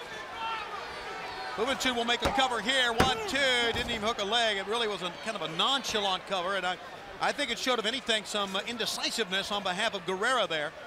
But he did try to win the match. Knocks him down again. Juventud, you know, we talked about the deceptive quickness of Silver King. I think that Juventud is deceptively powerful. He's small in stature, I know, and a cruiserweight, but he's also very strong. What a move that was! And looks like you got him flush. Silver King is no stranger to championship matchups. The youngest wrestler ever to be recognized as a world's champion in Mexico at age 18. He's 31 years old now with 13 years of ring experience. Isn't that amazing? 13 years of ring experience and only 31 years of age. And Juventud Guerrero, on the other hand, has been wrestling for 7 years. He's only 23. 7 years and only 23. Started out at 16. 16. Will there be a quiz on this stuff later? I don't know, but I'm sure there'll be some laws in the United States against that. Well, think about professional tennis players. Sure. Start at a very young age. Similar, covered by Silver King, 2 count before Hoovy's able to get the shoulder up. Very similar in the lucha libre style, just part of that Mexican wrestling tradition. You know, a lot of these guys came from an area and a upbringing where they had to work at a young age or they didn't eat. Sure, but I think, Mike, in defense of the wrestlers, I think working on your forehand volley is a little bit lighter than taking a headbutt or two. Whoa, boy. That was a shoulder breaker. Cover 1, 2, and a 2 count. We're amazed, these remarkable athletes who rebound from various moves and injuries and can continue to wrestle. How about that? Drop kicked him all the way outside. Especially at the high-risk maneuvers the luchadors come up with, like that one right there. He used the middle turnbuckle pad as a springboard, just to show you his leg power. Jumped over the top rope and landed flush on Juventud. You will not see Pete Sampras do that. Oh, did he nail him with that plancha? All of that weight, the flying cross-body block connecting with Juventud on the floor, and you're right, it is a much more physical type competition than Pete Sampras is ever used to. The Silver King looks a little bit like Pete. Now, and Desi Arnaz. Now The ladies division, that's a little bit closer to what we have here. A little bit more cutthroat. Inside they go. And Silver King sees an opening here that maybe he can secure the cruiserweight belt. In. Juventud. Oh, and Silver King. That time Juventud was trying to go down the back with a sunset flip. And Silver King, that was a smart move. 1-2 steps back, just hit him in the forehead is what he did. But he didn't go to cover. I think Juventud was trying to hold on when he went over that time. Obviously, whether it's the perspiration on the body of Silver King or whatever, he slipped off the back of his head. He landed with just a thick, sickening thud on the back of his head as he hit the mat. It made the noise, plancha. The noise, plancha. Up. Oh, Corona, 1, 2. No. He almost pinned him. Well, that's a remarkable move. I mean, you know, we go back a lot of times, and I'm sure you fans maybe videotape this. We'll go back and watch that move in slow motion. It is absolutely spectacular because the man who executes it puts his body on the line too. As he flips his head over a lot of times, it can hit the mat, it could injure his neck. In a move like that, Tony, there is no room for error. You're right, Brain. It is a precise science. Into the gut goes Juventud. He pulled Silver King's hair and pulled him back down to the mat. Oh my! Big missile drop kick. But nothing left to cover. Finally gets over, crawls over, hands and knees, but cannot keep him down for 3. It's like Juvi may be running a little empty here. And I think that was the difference that time on the pinfall attempt. Just that split second that it took him to make the cover allowed Silver King to kick out. Oh! Standing side kick wiped out the jaw that time. Could have a new champion, but no. The left shoulder got up in time. Never surrender, Juventud. That's what it is, Brain. Good call. Never surrender. And a lot of times that never surrender attitude, that never surrender style of wrestling gets the opponent frustrated to where Juventud can slip in and get the win. And if you look at his face right now, the Kingfish is flustered. In he goes. Nobody home for that one as Juventud calmly took a step to the right. That time it was Juventud's superior quickness that able to allow him to get out of the way. Both men up on top. Oh! How about that? Inverted Frankensteiner. 1, 2. Never seen that. He kicked out from it. Join the crowd. Boy, that's a first. Like I said a couple weeks ago, you see something new every time that man steps into the ring. I've never seen that. Well, that's one for the highlight reel of 1998. Oh, I rolled that back in slow-mo. And equally as amazing is the fact that the man kicked away from it. Juventud was trying to Juvi driver, but a roll-up. Did he get him? No, he didn't. 2. How about that? What a move. Good move by Silver King after the attempted a Juvi driver that time. Snap suplex, send him over. Well, these two men giving it their all here. You got to admire that. Nothing there, though. Once you commit yourself like that, there's nothing you can do. You got to go through with it. Yeah, once you're in midair, you're right. That's it. No, didn't connect on the moonsault, but Juvi hits the Juvi driver in the corner. Although didn't hit it that well. He's been able to win with the Juvi driver alone, but now he's going to try to follow that up maybe with a 450 here. Here it comes! 1, 2, he remains the champ. Amigos, your winner is Juventud Guerrera. And the fans appreciate Juventud and these efforts here, but I'm sure they appreciate Silver King and the effort that he gave. That was a great cruiserweight title matchup, guys. Well, it really was a hard-fought battle, and you have to give props to Silver King, even in defeat. What a performance, Juventud Guerrera, able to catch that 450 and retain the belt. Well, Mike, it went back and forth. They were evenly matched. Silver King a little bigger than Juventud, but Juventud with a lot more desire. Never quit, never surrender. Tremendous, tremendous match. Watch this. Silver King flies over that top rope, nails Juvi to the floor. By the look of his face right there, you would have thought Juvi had had it. But no, look at this. A reverse Frankensteiner almost takes the head off Silver King. But Juventud covers him right there. He kicks up, plants him, goes up to the 450, right on the money. Your winner and cruiser champion, Juventud Guerrera, amigos. So there it is. And we needed something like that after that sham, after that disgrace by Buff Bagwell and Scott Steiner and everybody in the NWO. Well, fans, We are drawing closer to the big moment we've all been waiting for. But right now, we send you back once again to our internet location. You know, K-Dog, this is going to be a tough night for you, getting in the ring with a guy that at one time you were so tight. You were like brothers all the time, you and Scott Hall. Well, you know, Scott Hall, I still got love for him. He's going through a lot of drama in his personal life, but you know what? He needs to leave that at the crib. He can't be bringing it to work. I mean, did I hear you guys talking about me? Yo, dog, I don't know what's... Let me tell you something, you little gave me a lot of advice. No, you listen to me for a second. You always told me... You don't tell me what I do on my time is my business, you know? Yeah, but when you come to wrestle me, Scott, you need to come at me like a professional. Okay, just like you taught me. Hey, come on, bring it. Scott Hall, baby! Scott Hall, once again, like he did Thursday night, just kind of walks on the scene and throws that in the face of Konnan. And Scott Hall is the master at getting people upset and getting people angry. But fans, we have to go from that to this. A look at Raven and Saturn as they get ready for the big one-on-one matchup coming up next. If you beat me, I'll leave the flock.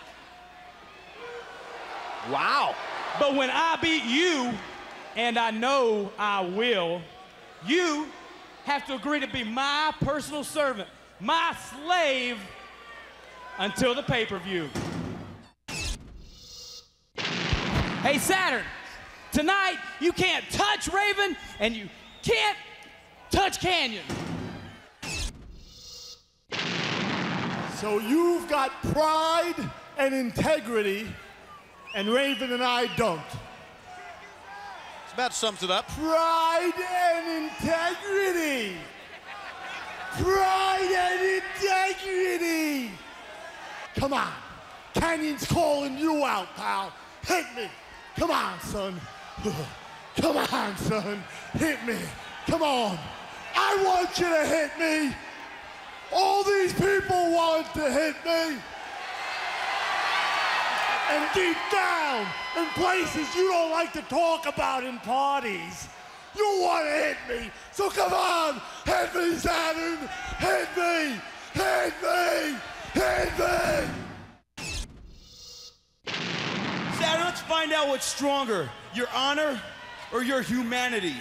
Lodi, tell him to break Riggs' fingers. Yeah! Break his fingers! Hey! Break his fingers! Like you broke mine! Either break his fingers or break your honor.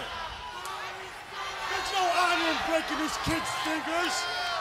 I'll tell you what, I'm an honorable guy. I'll give you another option. Either break his fingers or let me break yours. Oh, wait, we're taking this way too far here. Come on, it's about honor. It's about loyalty. Come on. Either break his fingers or I break yours. This lowlife Raven knows exactly what he's thinking. You see, Lodi still has his fingers taped from before when Raven broke his fingers. Hey, told him to break them. They're going to break his fingers. I have never seen a lower form of human life than Raven. Maybe ever. it's me, but I can hear it crack here. Fans, this is very sickening. We really shouldn't even... Lodi is not here. That's not a Kenyan sign. Yeah, that's right. Lodi's not here.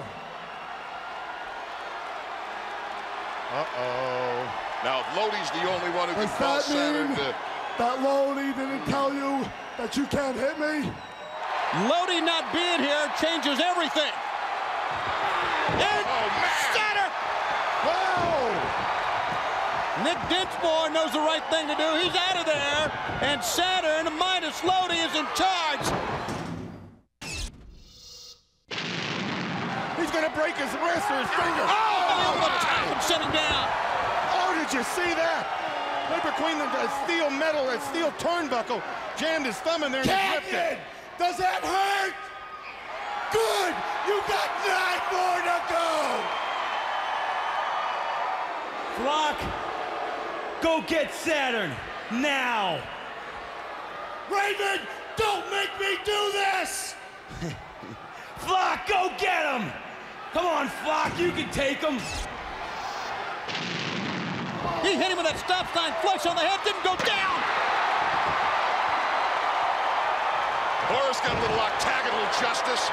3 down. Get him! There's Kidman, boot to the midsection. Oh, my goodness! Oh, wow! Belly to belly over the top rope to the floor. And that man wants no part of Saturn. He wants to keep his hands. Oh! He's trying to break the arm of Come on, Ridge. sick boy, stop him! I thought you were going to be the savior of the flock. Look at the carnage you've left. Are you happy now? Raven, this started being all about you. And then it was all about saving them.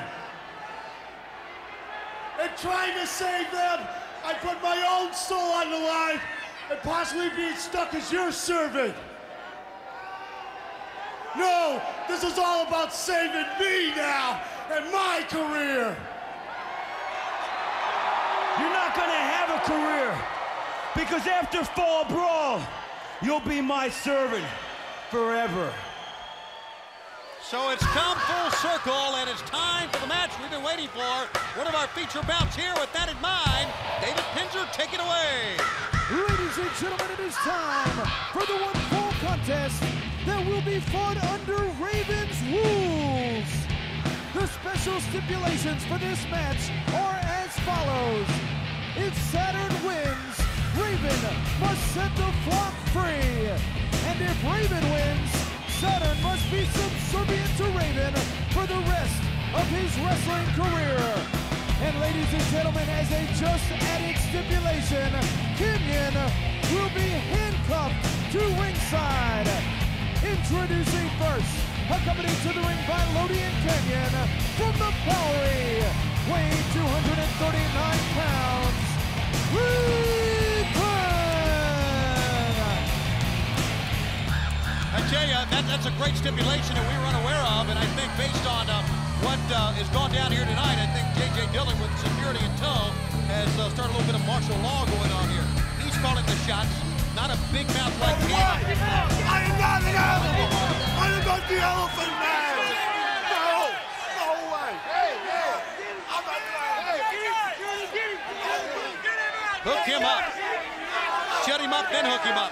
And that's a great call by Dillon and the executive committee, especially when you take into consideration Canyon's recent association with Raven. He's hooked.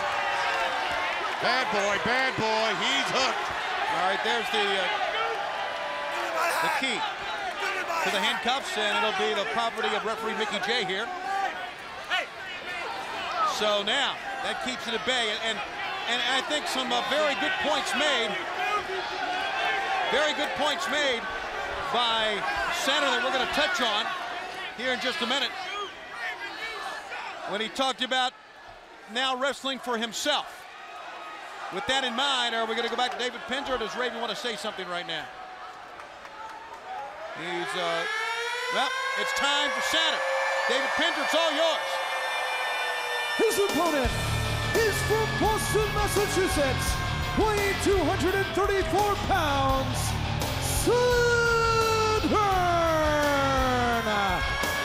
Saturn's statements right at the end, he said, this is no longer for the flock, this one is for me. And one of the great things about what's going on here right now is the fact that this match ends this horrible servitude that he had to Lodi. The last time we saw was taking a dunk in a river somewhere in Kentucky. Taking a what? A dunk. D-U-N-K. I'll tell you something about Saturn. This man is an animal. This man is a mad dog. He does everything but fraud. He took care of the flock. He broke thumbs. He broke fingers. Reminds me of Mad Dog Vachon. This man is a mad dog. And I'd like to apologize. My arithmetic was a little sloppy. I said 5 out of the 9 were world champions, and naturally was brought to my attention by Mr. Mike Tenay, and a fine of $50 for being wrong. Saturn, you've been an embarrassment for far too long. And tonight begins the beginning of your permanent indentured servitude. Quote the Raven, nevermore. He very well could be right, and I'm sure he had some sort of a plan involving Canyon, but thank goodness for the handcuffs. This is all about honor, and you have none. Well, not many men have it compared to what... It doesn't matter tonight if I win or lose, because I know I'll still keep my integrity. How about that? That says a lot. And look at Raven's reaction. I think what he said there to Raven, regardless of where I got to go, I'm always going to be my man. Well, he's proven that to us over the course of the past few weeks, but in terms of his long-term career, a victory for Saturn, well, he needs it in the worst way, and he's right. This stipulation all started with freedom for the flock. But if Saturn's career, which has really progressed ever since he separated himself from Raven and company, is to continue, he's going to need a amount of comeback in the early going. You say what you want about Saturn's mind and his mannerisms and the way he lives, and from the Bowery and the mind control he has over people. The man's a good, decent wrestler if he wanted to be. I think he's a good wrestler, Very but talented. I don't think he can use the word decent in any way when it relates to Saturn. I mean, Raven. To Raven, I don't think he can use that word decent. Call him a good wrestler, call him a great wrestler. Not But decent. nothing decent about him at all. You're right, Tony. Thank you, Brain. Up and a big knee left. And it rocks Saturn up against the bottom rope on the left side of ring number 2 here. Later on, that cage will drop and we get ever closer to it. Remember, one man who gets a pinfall or gets a submission, and if he does it even before all 9 men get in, will win War Games tonight. Who will it be? As the countdown continues and we draw closer to the big moment. This is a big moment in itself, too. And look at Saturn go. Lit a fire under him that had been lit for actually 3 weeks here or so going into this event. Got a 2 count. Saturn back to the attack once again. You talked about it, Brain. You called him a mad dog, and it reminded you of a Sean. I don't think there's any question, but there's something. Here's a cover. 1, 2. Even though he can be a wild man, there's something very polished about the way he performs in the ring. That's what makes him more dangerous than anybody, because a man that's constantly a mad dog, constantly an animal, you can control an animal. A person using their brains can always control an animal. Elbow! Covered him 1, 2, and he could not hold it down. Nope, did not. And he's so tough to prepare for because he can adapt to so many different styles of offense. We've already seen in this match that incredible high-risk move off the top, but Raven stopped him in his tracks. You talk about a legend and how he reminds you of Mad Dog Vachon. Throw in one more. Saturn trained for the ring by the legendary Killer Kowalski. How about that? Watch out, trying to suplex him outside. Saturn wide vertical base, held his ground on that one, held the ropes as well, and he sticks in. And Raven shot right through the air on that last one and hit jaw first on the top of the safety rail. Watch out! He got both men down. How about that suicide dive? Yeah, that was a super suicide dive because he went over the top rope that time rather than between the top and middle. Is he going after Saturn here?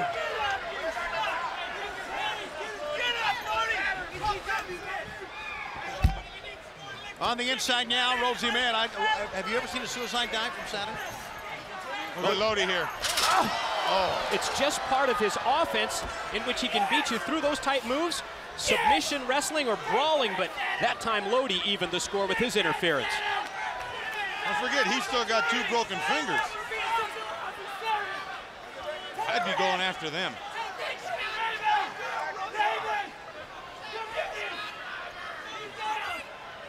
You see Lodi frantically trying to get Raven over here. Feel that he has an advantage here. Now remember, this match is being fought under Raven's rules, so that interference by Lodi is legal.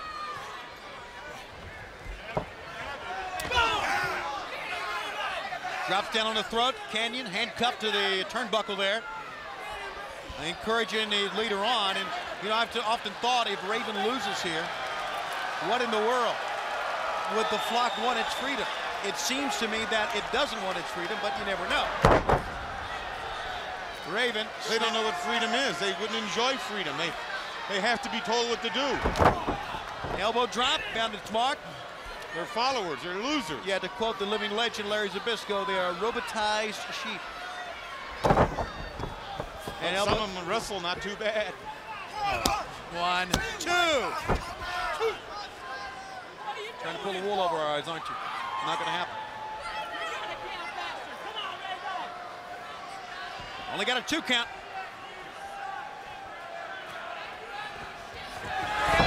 In.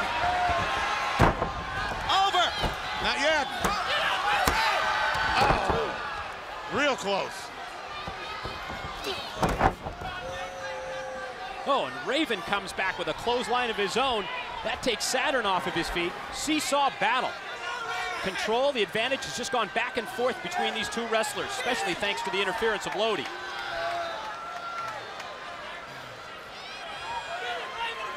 Saturn's just taking his time. Both men are. And I think it's a tribute to not only the other man's ability, but the pace they set in this match. Sleeper, hold on!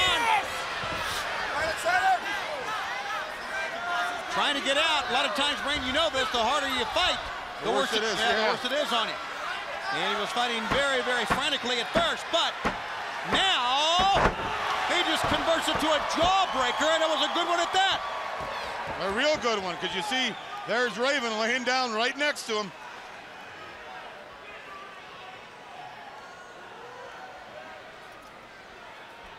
Saturn real slow getting up.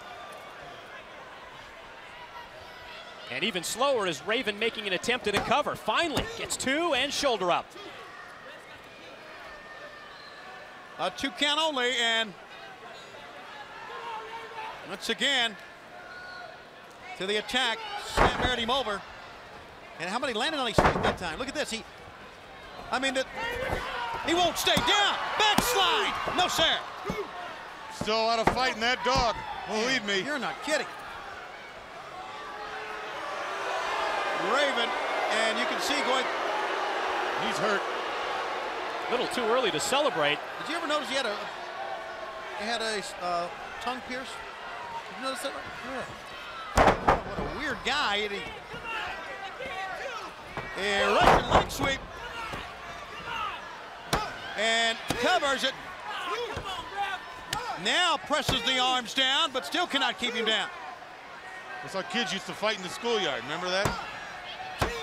2 count. Brings him down again. 2, no sir. It'll take a lot more than that. Oh my, to keep him down. Not much.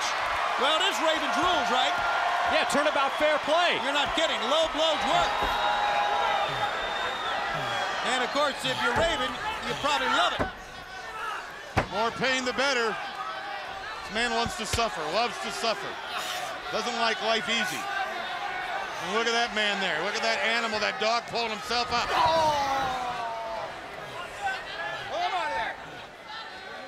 Oh, Saturn left himself wide open in the corner, and Raven attacks. Looked like Saturn may have hurt his knee that point.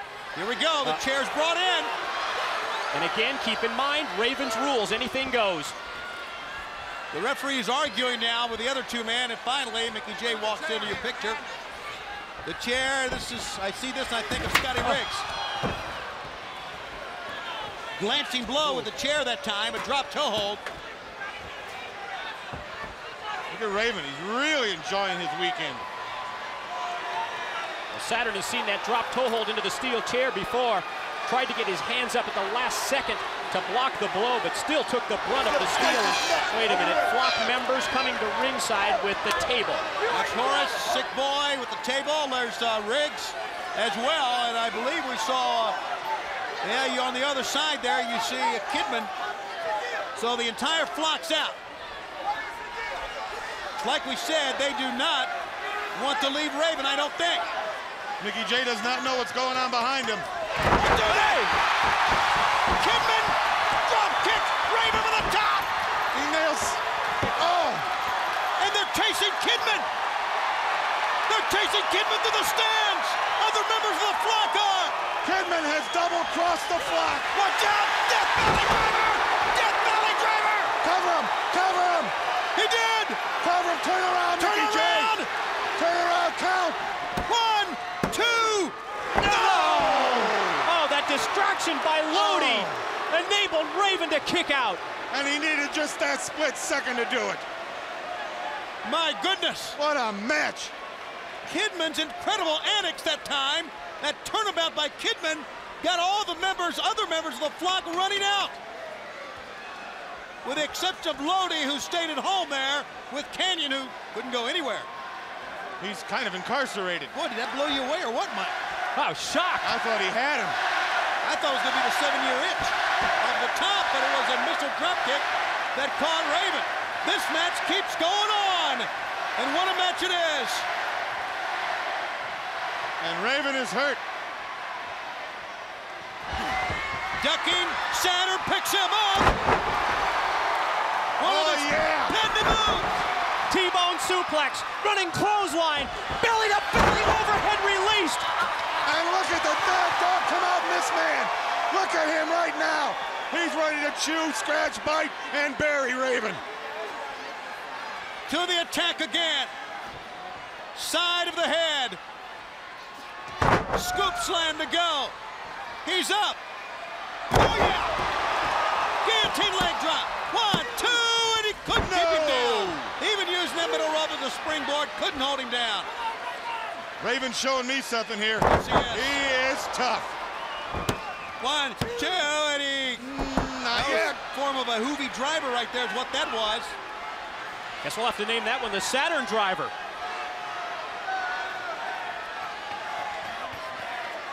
Mickey J warning of the hair, but after what's gone on here, hair is an afterthought. Inside cradle by Raven. 1, 2, couldn't keep him down. Rings of Saturn! No place to go, no place to go. We haven't seen that in a long time. It's been months. And he can't make it to the ropes. And Canyon's handcuffed. And there's Lodi. Lodi grabbing at Saturn. Wow, that's the only thing that saved Raven. That's the only thing. It stopped the rings of Saturn. He's calling Lodi in the ring. Welcome to the ring, Lodi. Have a seat. Hopefully that will stop that interference for a little while. Mickey J arguing with Canyon. Mickey J was in the wrong place at the wrong time. And Canyon he's going through his pockets. He's going to the pockets. He's going to the pockets. He's going to unlock himself.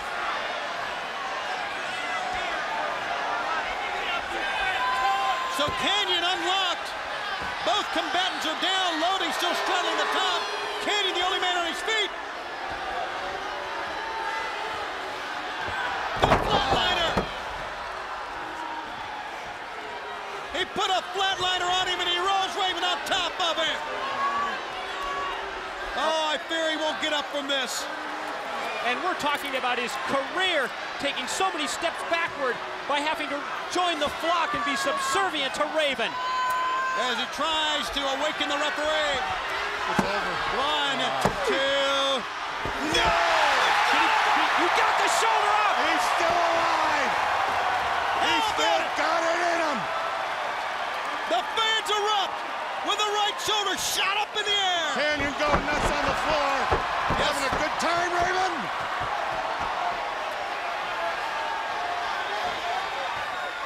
Major uppercut. It's Raven's rules. It's legal. Right now, it's Saturn's rules. Pick up Lodi. Oh, my God. Death Valley driver through the table. Holy smokes. Well, now he's gotten rid of all members of the flock. Raven is yours for the picking now. Go in there and get him. 1 man left. Raven catches him. Oh, my. Even flow. That's it. Even flow. 1, 2. Didn't beat him. Didn't beat him. Didn't beat him, and neither can Raven. Who's kicked out of the even flow? Incredible. Saturn. He's going to pick him up. Death Valley driver. DVD. It's over. What a victory. What a match. Flock, you may go home. You have been set free. But as Saturn said earlier, it's now not for the flock, it's for me. It's to set myself free. And he proved it tonight. The remnants of a man who would not stay down. The man who rose above everything, Mike. That's poetic justice right there. Lodi laid out through the table. It originally began about freedom for the flock, but it's all about freedom for that man, Saturn. Spectacular win by one of the most determined, one of the most phenomenal athletes in our sport today. And when he went through, every member of the flock came out. Every member tried to stop that man. But here, Saturn takes Lodi right through that table with the even flow. Picks up Raven, got his number. Bring me a table down front, he's not going anywhere. For the 1, 2, 3, your winner, Saturn. Raised his hand, he survived this one, ladies and gentlemen. It was quite a match.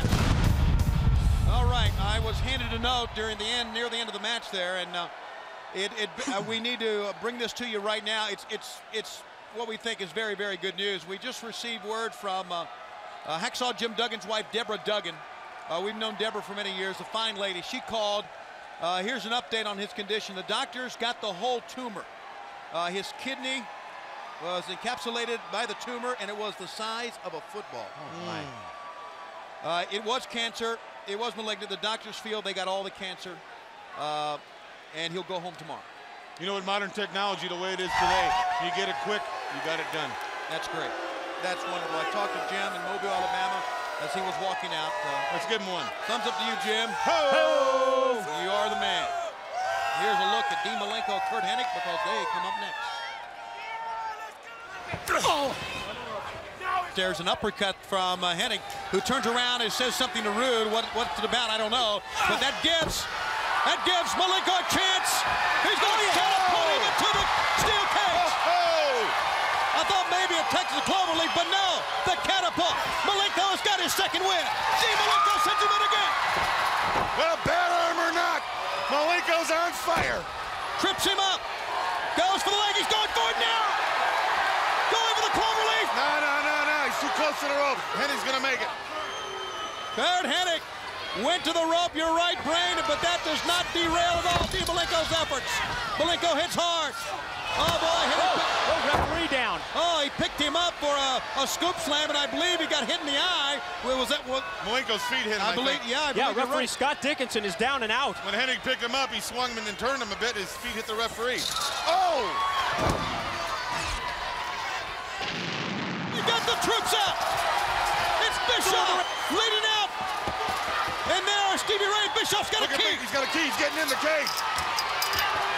And he's got him beat in the ring with the Cloverleaf. But the referee's out. Yeah, that's right, but the match should be over. Hennig was tapping out. I saw his hands. You're not kidding. Malenko had the man beat, but Bischoff came out and unlocked the cage. Dean Malenko should have already had his hand raised. And Rick Rude is in there.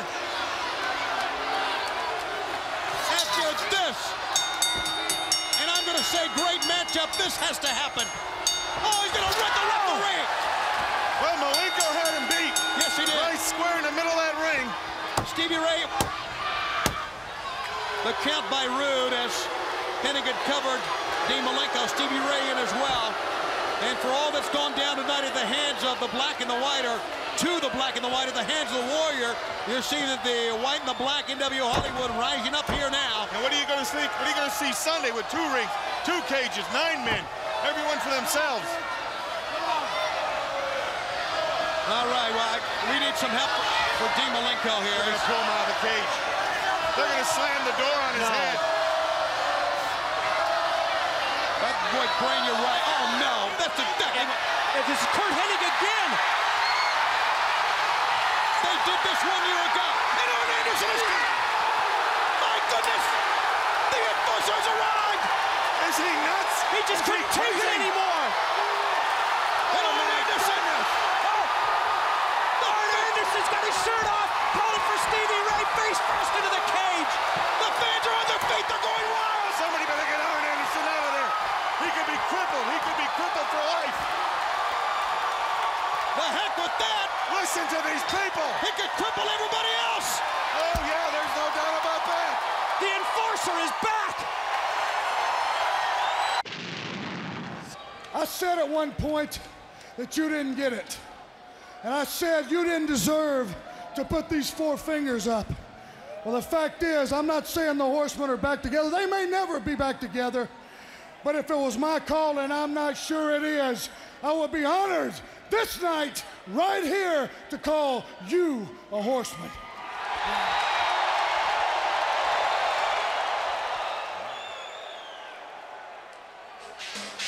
All right. Thought he'd never hear those words out of Arn Anderson. It's been a very emotional moment for many of us very close to the Horsemen this entire week. And let's go to David Penzer, ringing it in for the next matchup here. Ladies and gentlemen, Fall Brawl continues with this special one-fall grudge match. Introducing first, representing the black and white of NWO Hollywood, and accompanied to the ring by Ravishing Rick Rude. From Robbinsdale, Minnesota, Kurt Hennig! Curt Hennig makes his way out. To further the story, you know by watching Thunder this past Thursday that Bischoff came out after that interview, confronted Arn Anderson. Anderson just choked him and thought better of it, and that was good because, you know, Bischoff would love to settle this in the courtroom somewhere. And then Bischoff made Anderson a deal. He would let the Horsemen reunite. He would let Ric Flair wrestle again. If Anderson beats him in arm wrestling, which will be this Thursday on Thunder on TBS, we're going to talk more about that. But right now, David Penzer once again. His opponent is from Tampa, Florida. He's the Iceman, Dean Malenko. Dean Malenko comes out. And I agree with Arn Anderson. If the Horsemen would ever get back together, then here's a man you could put in the corner of the Horsemen, and it will be a very valuable member. He is cut from the mold of the original Horseman, in that he is no nonsense. He knows how to wrestle. He knows how to hurt you. And he is very businesslike about what he does in the ring. Those are all the attributes that make the Horseman great. And he hates Curt Hennig, and that's another one right now. Here we go. Well, he not only would be a great addition to the Horsemen, to anybody's team, to have Malenko on your side. And another chance for Malenko to prove that he can beat Curt Hennig. How many times has he done it? He's had him hooked in that Texas cloverleaf when members of the NWO Black and White have interfered. And it's almost a sense of deja vu seeing Curt Hennig in this building, because we're one day shy of exactly a year ago, September 14, 1997, when Hennig stabbed the Horseman in the back. And he slammed Ric Flair's head in that cage door. You even know the dates these things happen? Well, he does read. You know, you read things like that and you write them down. He reads everything. He knows what's in McDonald's sauce. The secret sauce, he knows. That's a guy with nothing much to do. Watch out. Oh, in the midsection. Look at this. Rude got involved and maybe shouldn't have. Oh, he's taking care of them both. He took care of Hennig, and now he's taking care of Rude. I tell you what he's doing. He's doing things Horseman style is what he's doing here. Oh. You would know, Tony. You saw them from the beginning, didn't you? From the beginning. I stood right there when they were formed. It's a part of wrestling history that no one can take away. And driving the foot down to the side of the knee. It's very apparent here, guys, that Hennig is going down, but there's some goings-on the other side, and that's Malenko. I think he's going for more than just a win here. It seems to me that he is going for one part of the body, and that was an old Anderson trait. That was an old Arn Anderson trait. They used to go for the arm, but he is focused on one part of the body to take it out. Dean Malenko is here to prove a point, and he's doing it Anderson style, working on that one body part. But Hennig, boy, Hennig is so talented. Got the foot up, caught Malenko in the face, and now scoop slam by Hennig. Oh! Couldn't stay up there with it on the scoop slam to cause the knee. And he's got a big, heavy brace on that leg there. I believe he just had surgery a while back. To some degree, they scoped it or did something. He did have surgery just a couple of months ago. Turning on the knee now. Oh, can you imagine the pain? I think it's something that Malenko wants to hear. I think Malenko is drawing pleasure from those screams and cries by Hennig, and Hennig goes right to the eyes. Good move to get out of that. And that backs now Malenko in the corner. So much intensity. You know, we see it so many times. Two guys, especially if one really hates the other one, he'll go in like a house of fire, and he'll wear himself out very quickly. And then the other man will take charge. It's the price you pay, or it's the chance you take when you have so much animosity built up and you go in quickly. But he stays on the knee now, doesn't he? Turns his focus right back to the previously injured knee. Drags him back out to the middle of the ring. Went for the Texas Clover League, but he had to really bend down to get it, and then enabled Hennig now to go to the eyes for a sinking time within the last minute or so. Gentlemen, you can work out all your life. You can work out on the mat and in the gym, and you can prepare yourself for anything. You just can't make your eyes tough.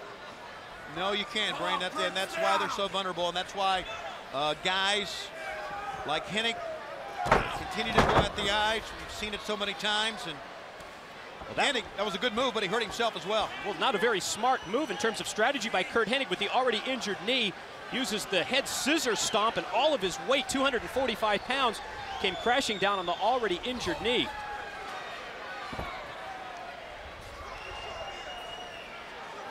Hennig moves in slowly again. Malenko. Excellent. Nice single leg takedown. Stakes out the knee. Drops down. Repeated knee drops on the already injured leg. Boy, Malenko hasn't let up on that leg. He started working on it, and he's continuing. It's been a wonderful strategy. It's what it's been. He goes for it again. Oh. Curt Hennig is hurt. Yes, he is. Rude gets over. He's just going to try to pull him out. A little tug of war going on with Hennig in the middle. Malenko lets go, though, and it's a break for Curt Hennig. Well, he's got to stop Malenko. He's got to get back on that leg. He's got to get it warm. He's got to keep moving it. He really shouldn't even be out here. He should be back there with the doctor right now.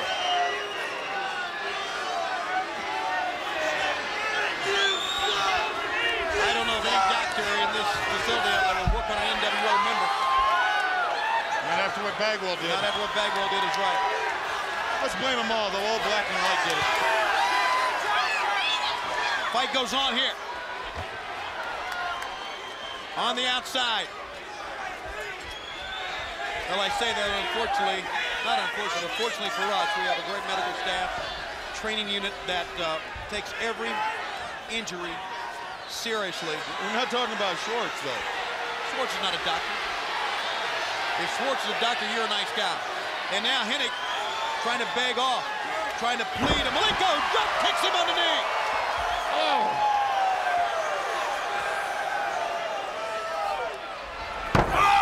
Stakes out the leg again on the bottom rope, and then cannonballs down for the second time. Jesus, gone! Relentless is the term that comes to mind here. But notice this, he won't quit. He won't give up. And he won't. That's the Hennig I know. And he won't work on anything but the knee. Look at this. Submission move applied. Malenko rearing back, all the pressure on the knee. And there's outside involvement from Rick Rude to drag him to the ropes for the break.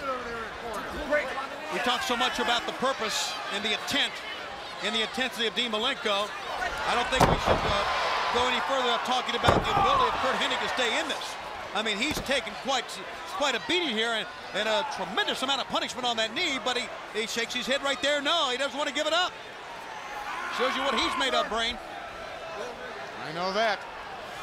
But Malenko doesn't stop. Said his eyes ripped. Hennig's done everything to keep him off that leg, but it won't happen. He keeps going back for that leg. That'll change your teeth. A pickup, belly to back by Malenko.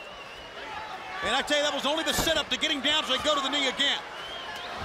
And he gets kicked in the small of the back, lower back that time. By Rick Rude. And then gets hit on top of the head with a flying forearm from Hennig. You know, Rude hasn't wrestled in over 4 years because of those herniated discs in his neck, but he's certainly not afraid to get physically involved, is he? No, you're right. Want to try for the Hennigplex. He wants to end it. Can he pick him up? That's the question. The answer is no. He couldn't get him over the Hennigplex. You need 2 legs for that. Up. He's got his move. 1, 2. It brings Rude in. It brings Rude in. Referee's had enough. That's right. Calls for disqualification.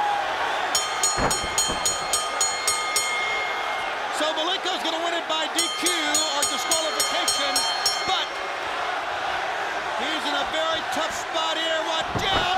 Oh. Not much you can do when Hennigan knew that Arn Anderson is on his way. Anderson has come out, and Anderson has come in. Oh, and Anderson gets blitzed. Get out of there. Oh, that was a double axe handle blow to the back of the head. Stop this right now. In the back of the neck. This could permanently injure this man. They're working on the left arm. He's going to arm wrestle Bischoff with his left arm Thursday on Thunder. That's exactly what they're doing. And they're going out there to break that arm. Arn Anderson came in to help out, but unfortunately it didn't turn out that way at all. Oh my, a sickening show again. Well, you know, that's orders from Bischoff. Oh, you bet. What a disadvantage Arn Anderson is going to be in that arm wrestling match Thursday on Thunder. And you know what's at stake there? Ric Flair's return to the ring. That's right. A lot's riding on that left arm right there. Bischoff's in the back right now, probably lighting up one of those big Havanas, having his feet up on the desk, having a ball. Well, things look good now for the black and white. Anderson down. Now look at that left hand. You see how it's drawn up and kind of withered? That's from the nerve damage and the operation that man has had. Oh, this is bad. Dean Malenko is your winner by disqualification. Ladies and gentlemen, the winner of tonight's event, War Games, will go on to face Goldberg. The event is Halloween Havoc on October 25th. The shadows have unleashed a forgotten soul, awakening the evil within, releasing the havoc that is Halloween. Snickers presents Halloween Havoc. Sunday, October 25th, live and only on pay-per-view. Call your cable or satellite company to order now. Halloween Havoc from the MGM Grand Garden Arena in Las Vegas, Nevada. It's available to you on pay-per-view, direct ticket with DirecTV, the Dish Network. Turner Premier is your call for satellite dish owners. And we're set to go with NWO versus NWO. It's our one remaining match prior to dropping the double cage for the most dangerous match in pro wrestling. This is going to be dangerous too. This match coming up. Tough break for Arn Anderson, guys. And Brain, you called it right. That left arm that was so injured because of the nerve damage. And now he's got to use that left hand in that left arm wrestling contest this Thursday against Bischoff. Where's Scott Hall?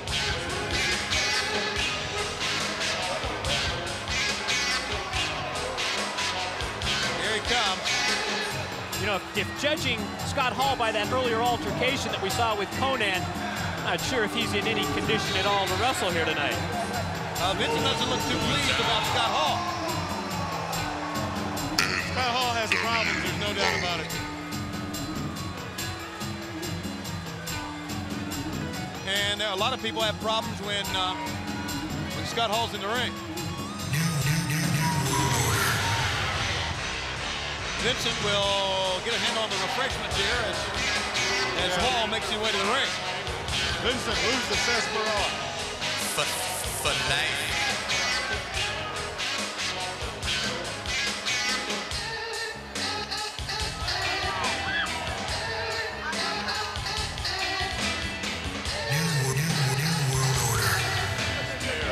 I'm not so really sure that Scott Hall. His eyes. Yeah, I'm not so sure he should even wrestle here. Well, J.J. Dillon ordered him back to World Championship Wrestling. Said he's been spending so much time on the golf course and on the beach, it was time to get back in the ring.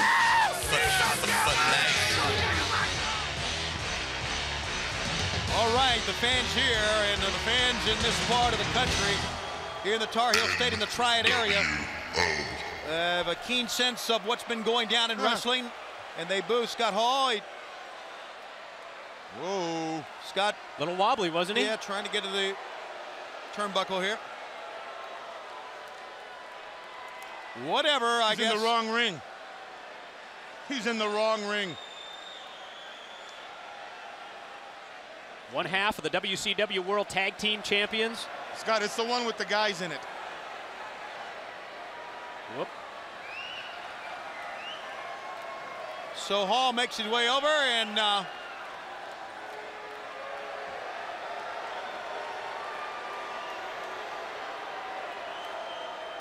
don't know if the term too sweet comes to mind now or not. Something else does, but I'm going to hold off on that. But here we go, Scott Hall and Konnan.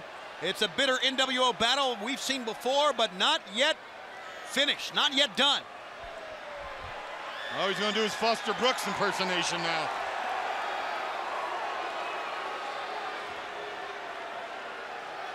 Yep, hello.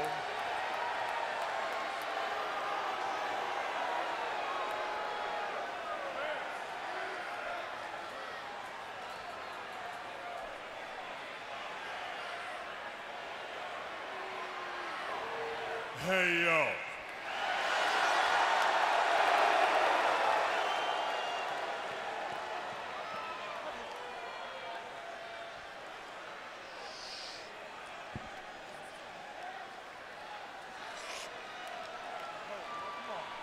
Let's take the microphone away from this guy.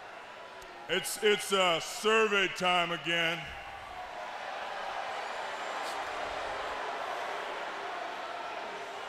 And me and Vincent, we're wondering if everybody here at Fall Brawl, is there anybody here to see WCW?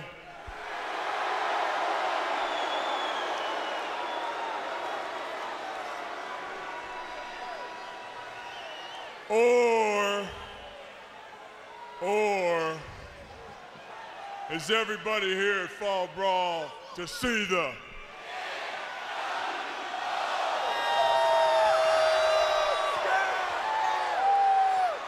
Okay, now here's the tricky part. Is everybody here to see the original, to see the Black and White Express? I think the tricky part was getting to the ring, actually.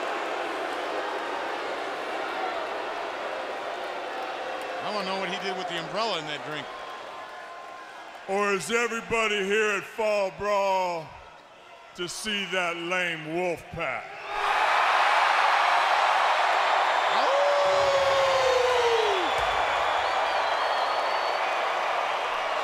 Survey says one more for the good guys. Well, his hearing hasn't gotten any better, has it, in the couple of weeks that he was off? Nope. They are up for K-Dog. And Scott Hall's in big trouble. I don't think he's ready for K-Dog. Not tonight. I think he's ready for anyone tonight, actually. But then again, big-time athletes, and Scott Hall is one, always seem to rise to the occasion. Let's see what goes down here. Here comes Konnan. That's not Mr. Dennehy. That's Konnan. Have you ever seen two wrestlers whose fan reaction in the course of a couple of months has switched 180 degrees like Scott Hall and Konnan? Just think back a few months ago. K-Dog in the ring, wearing the red and the black. I like that hat on it. That looks like a Mexican Karl Malden.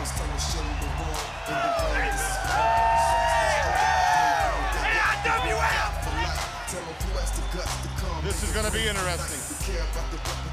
Smart move by Konnan. Just get away from the man while he's talking. Did you guys see Yo, let me speak on this. Orale! Arriba la raza! Let me hear you say, na. That's why we in the dirty South. You know what? The Black and White be talking about that for life. But you know what? The Wolfpack somos unos vatos locos forever. But more importantly than all of that, North Carolina State Wolfpack football team. And the Wolfpack is bodying.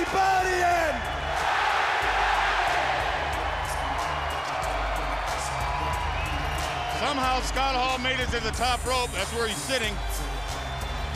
Now Konnan making reference to that big upset the Wolfpack, the NC State Wolfpack had over Florida State. And only the second loss in ACC action for Florida State ever. The second time they played them. You don't know a thing, do you? Yes, I do. No, you don't know anything. It was 4-5 in the bottom of the ninth. I saw what happened. Guy went past the blue line and he got it, slam dunked it in. Shut up, you lame brain. Here we go. Bell sound. 4.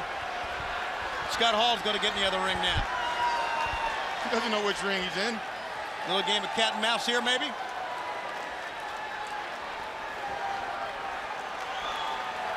You know, Hall looks in spectacular shape. Never seen him when he wasn't. He's laughing. He thinks he tricked Konnan. Well, they're going to follow him, and they should know as long as they follow him, he's going to continue to do things. He's too distracted to be in that ring to wrestle.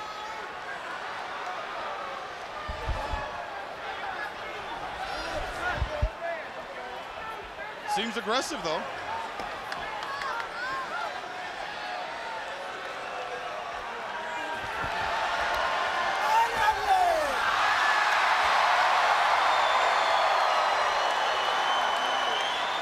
Pretty well known that Konnan is a very close friend of Big Sexy, the Giant Killer, Kevin Nash. In association with the NWO Red and Black, this may be as close as we're going to get to a battle of those former Outsiders tag team partners between Scott Hall and Kevin Nash, with K-Dog representing the Wolfpack. Well, you saw what Scott Hall did to Kevin Nash the last time he was around him. There's no love lost there between those two. Straddles the man, a good wide vertical base this time as he puts the armbar on Konnan. Now the full arm dragon twist, and boy, Konnan decks him. Konnan just playing with him right now, smacking him on the back of the head. The last thing Scott Hall needs now is a couple shots to the head.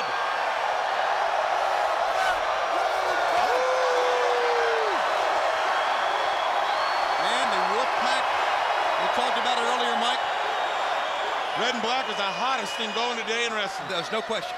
The hottest thing going today. And in just a few moments, 3 other members of the Red and Black. They love Big Sexy, Kevin Nash, Luger, Sting. How about the way they've adopted Konnan? Yeah. It's almost lost in the shuffle of the fan response to Goldberg, just how popular Konnan has become. Well, he talks all their languages now. This is the 90s, going into the new millennium. He's what life's about, like it or not. Top wrist lock takedown by Konnan, and boy, he gets the fans going. They are pumped up. In a few moments, the double cage will drop. As we said earlier, by the lottery drawn, Bret the Hitman Hart, Diamond Dallas Page will start. And then other drawings will take place at random, picking the team. And then the team captains will thus pick the remaining members to come in, one at a time, for a shot at the world title.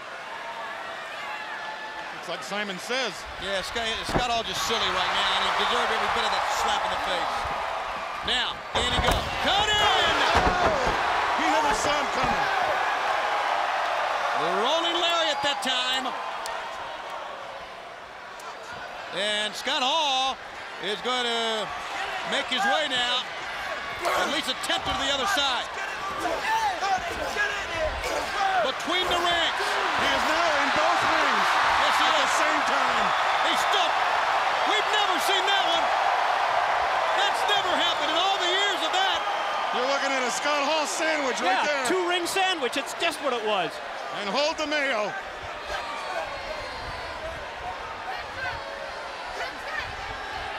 Hall underneath the ring, and there he comes. I don't think Konnan realizes that he came under the ring and came out the other side. Now Vincent up on the ring apron. Yeah, he knows. He knows exactly what's going on. And so did Konnan. Konnan could probably feel him in behind because, you know, they're giving that mat. Or smell him. Well, that's a chance of that too, actually.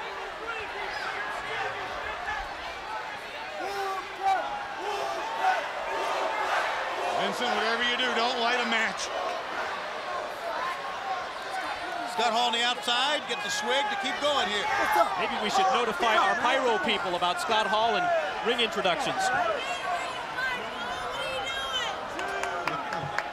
That's some genuine concern on the face of Vincent right there. Oh, yeah. Sure.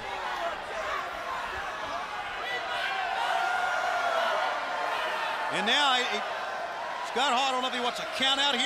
Look at the eyes, look at his eyes. He's mocking the referee. What a goofball we got. Now put your hands out and touch your nose. But a talented one in that.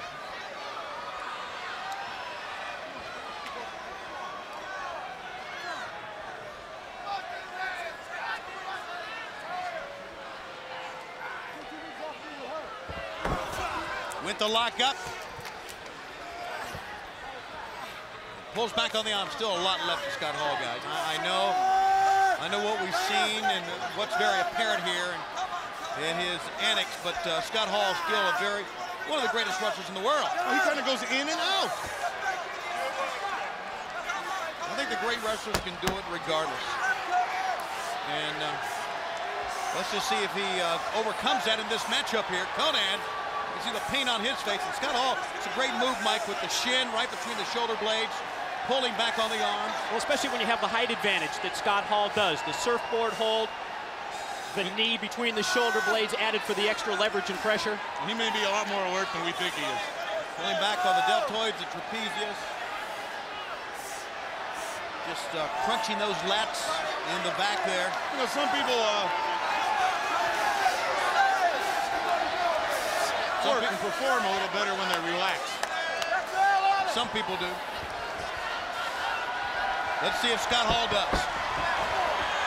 Up comes Konnan, down goes Konnan with a knee in the rib cage. Scott Hall not only with the advantage here, but the leverage advantage and in many ways the power advantage too. But boy, his attention drifts back from his opponent to the fans, to Vincent on the outside. He's had this quite a while on Konnan. That's going to really weaken his shoulders. Yeah, I don't think it's really a submission hold, but I think it's one to weaken to go on to something else, Brain. He goes to that Tequila Sunrise. He's not going to have all his power to slap it on him. Very good point again. You're just full of it tonight, aren't you? You mean points? How do you think about that one as the fans try to get... He's getting to his feet. Trying to get Konnan to rally up, and he does. He's got it. He turned it around on Scott Hall. Did Konnan, and Hall goes to the referee. A little back kick. Referee didn't see it. Certainly didn't, but Konnan didn't see it. Did the referee just shove Scott Hall down? Obviously 1, 2. Scott Hall almost got a win that time.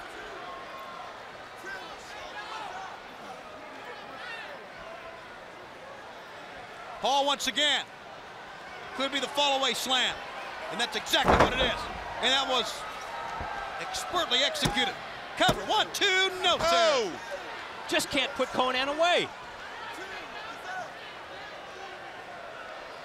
Hall again. As you said, Mike, one half of the tag team champs. Back to another basic move. Mid-ring abdominal stretch. Oh, I've seen it all. Little beverage break.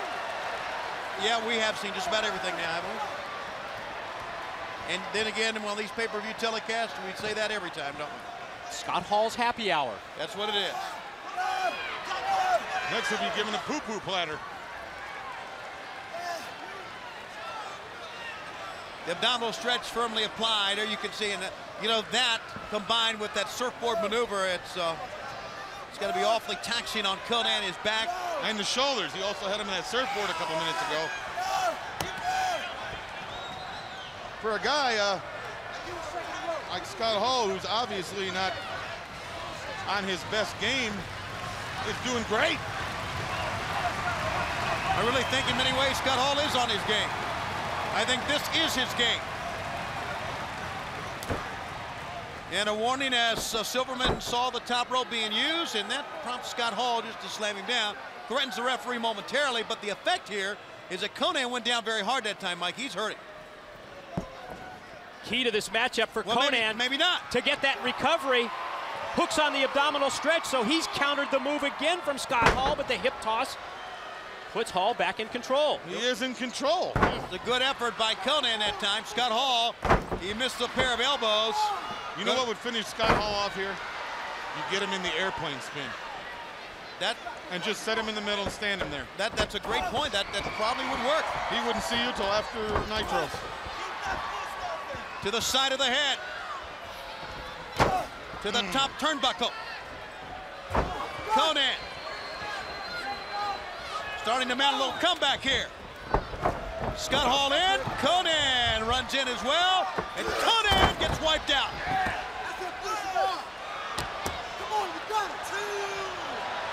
Vincent cheerleading at ringside tells him that you've got him. He's more directing him, I think.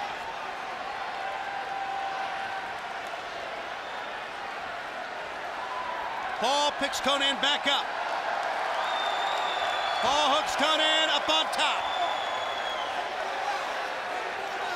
K-Dog cannot even fight this one off and needs to. Dangerous for both men. You're right, Brady. Oh, boy, and they hit very, very hard.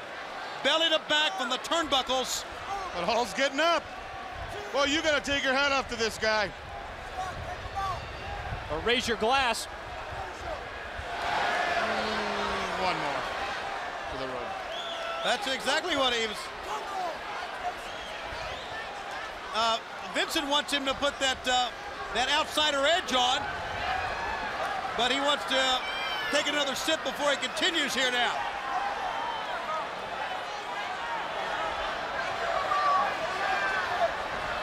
Could be a costly mistake if Konnan can get up, and by golly, here he comes. It's behind you, Mr. Hall. Drink it all. Oh! What a move! I hate to say it, but I smell a tequila sunrise. And you see one now. He taps out. There's the strong, there's the drink. Konnan. Oh! Another round. Now, was he tapping out or ordering another round? He's tapped out. You two stop it. The winner, Konnan, over Scott Hall, who was just not having a good day. You realize if Scott Hall was president of WCW, he'd make these all rounds.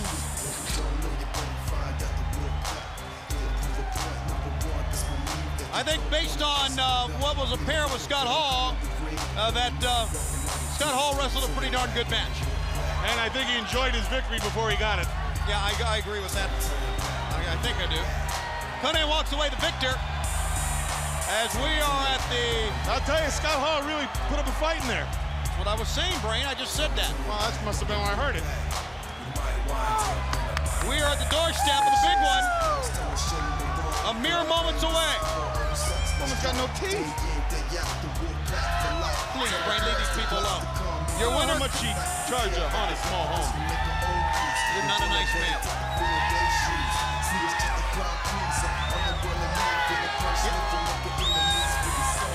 All right, I'm told we're ready to go for the feature bout tonight. Here's Michael Buffer. The Buffer. Ladies and gentlemen, tonight here at WCW NWO Fall Brawl, we are about to witness an event like no other in the annals of professional wrestling. A special edition of War Games. At this time, let me give you the names of the 9 participants. Representing the red and black of NWO Wolfpack, team captain will be Kevin Nash. He will be with Sting and Lex Luger. Representing the black and white of NWO Hollywood, team captain Hollywood Hogan with Stevie Ray and Bret Hitman Hart. Representing team WCW, team captain Diamond Dallas Page, team members Rowdy Roddy Piper and the man known as Warrior. Ladies and gentlemen, we're about ready to begin. Are you ready? Wrestling fans, are you ready? For the thousands in attendance and the millions watching around the world, ladies and gentlemen, let's get ready to rumble! There it is, high above the ring. And as we said, the lottery drawn. Bret Hart, DDP will start for 5 minutes, then in 2-minute intervals.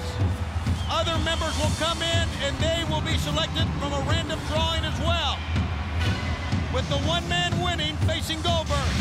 Ladies and gentlemen, here are the rules for this special edition of War Games. There will be 3 teams consisting of 3 men each for a total of 9 participants. The games will begin with 2 men in the cage, previously selected by a random draw, for a 5-minute period. Then, 1 other participant will enter. This will continue every 2 minutes until all 9 men have entered the combat zone. This edition of War Games has no time limit. War Games can end at any time because when any participant scores a pinfall or submission over any opponent, these War Games are over. Please remember, the end by rule can come at any time. The winner will be declared the mandatory challenger for the World Heavyweight Championship, currently held by Goldberg.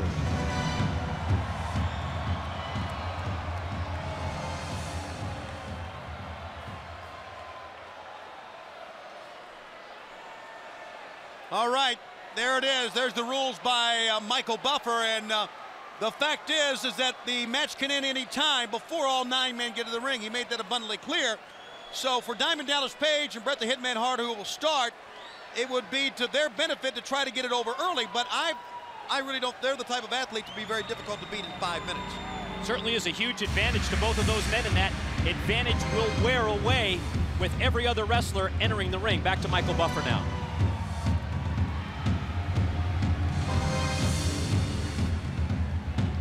Ladies and gentlemen, coming to the rings, the first 2 participants of War Games.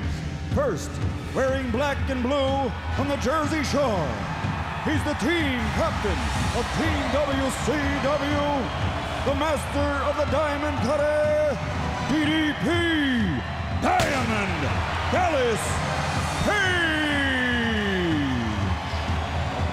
Knowing what type of athlete Page is, he would have it no other way but to start. I'm sure he'd love that drawing that happened earlier in the day.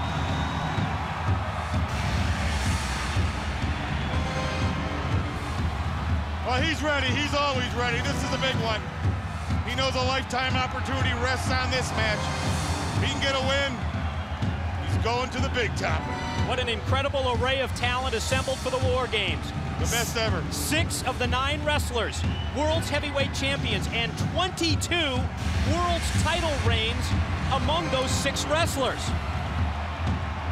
You know, the Wolfpack has the most experienced team, led by Sting. Kevin Nash and Hollywood Hogan are unbeaten in their previous War Games appearances, and the least experienced team is Team WCW, because neither Rowdy Piper, Diamond Dallas Page, or the Warrior have ever been in a War Games event. Piper, the man that our man here at Bobby the Brain says will win this thing. Of course, he's a fighter.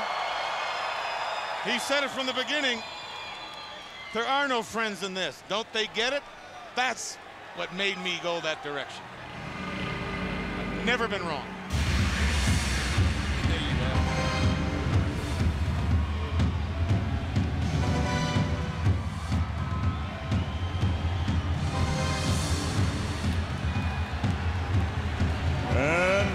ladies and gentlemen, the second of our two combatants, representing NWO Hollywood, wearing black with pink, from Calgary, Alberta, Canada. He calls himself the best there is, the best there ever was, and the best there ever will be. He is Bret Hitman Hart. He gets around the boos, but I think it was abundantly clear the other night, Bret Hart came to the aid of Lex Luger on Thursday night and proved himself. Been another little story kind of added into these proceedings, and that is the one that we discussed on WCW Saturday night. Just yesterday, Mike, today, when it was announced that tomorrow night on WCW Monday Nitro, that Goldberg will square off against Sting one-on-one. That was a shocker. What a huge announcement that was, that Goldberg is going to put the win streak on the line tomorrow night against Sting. And how does that factor into Sting's determination here, or does it? Sting's always been very determined. I just wonder how that all comes into play. That's a question as the bell sounds and the 5-minute period is up and running here. I don't think there's a day in Sting's life when he's not determined. And I think he wants to be the man that causes Goldberg his first defeat. He'll get that chance tomorrow, and he also could be the man that prevails here tonight. And if that's the case, he would face him again on October 25th. So here we go, Bret Hart, Diamond Dallas Page for 5 minutes. If I was Diamond Dallas, I would do everything. I would go to my bread and butter. I would go to what got me to the dance.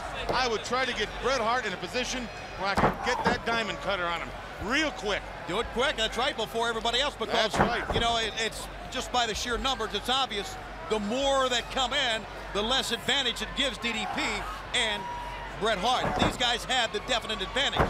But after that, well, especially if all 9 finally get in before a pinfall or submission, then no one really has a numbers advantage at all. Now into the ropes. And in a match trying to get the win, one. Yep. In a match like this with 6 ex-world heavyweight champions in it. And what's at stake here? It's going to be mostly luck. Whoever wins this is going to be lucky.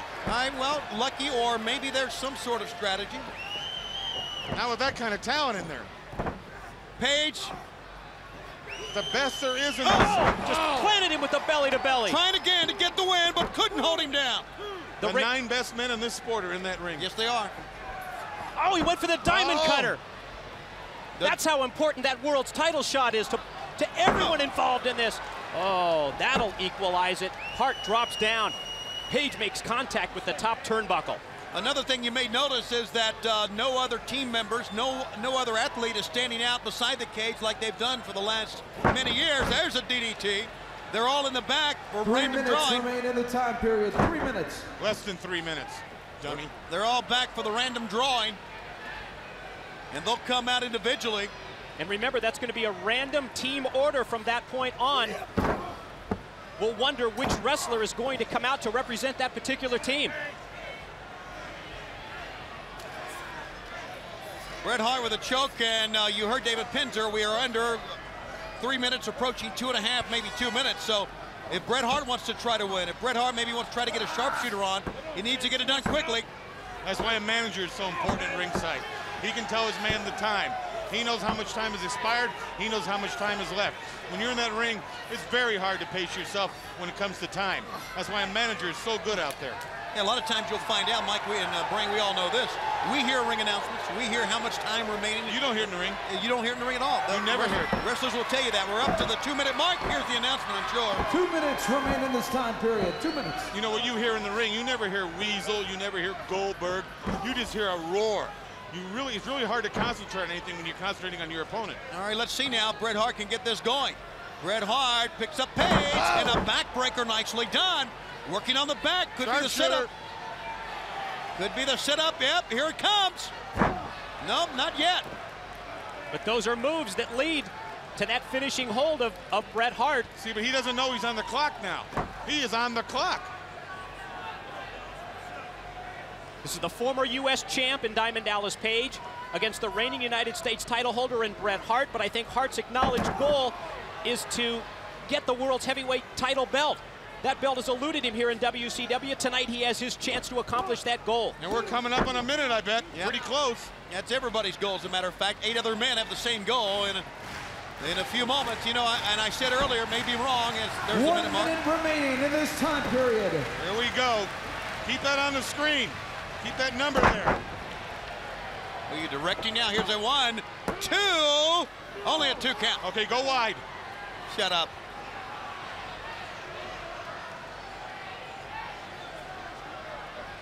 Again, back to the attack.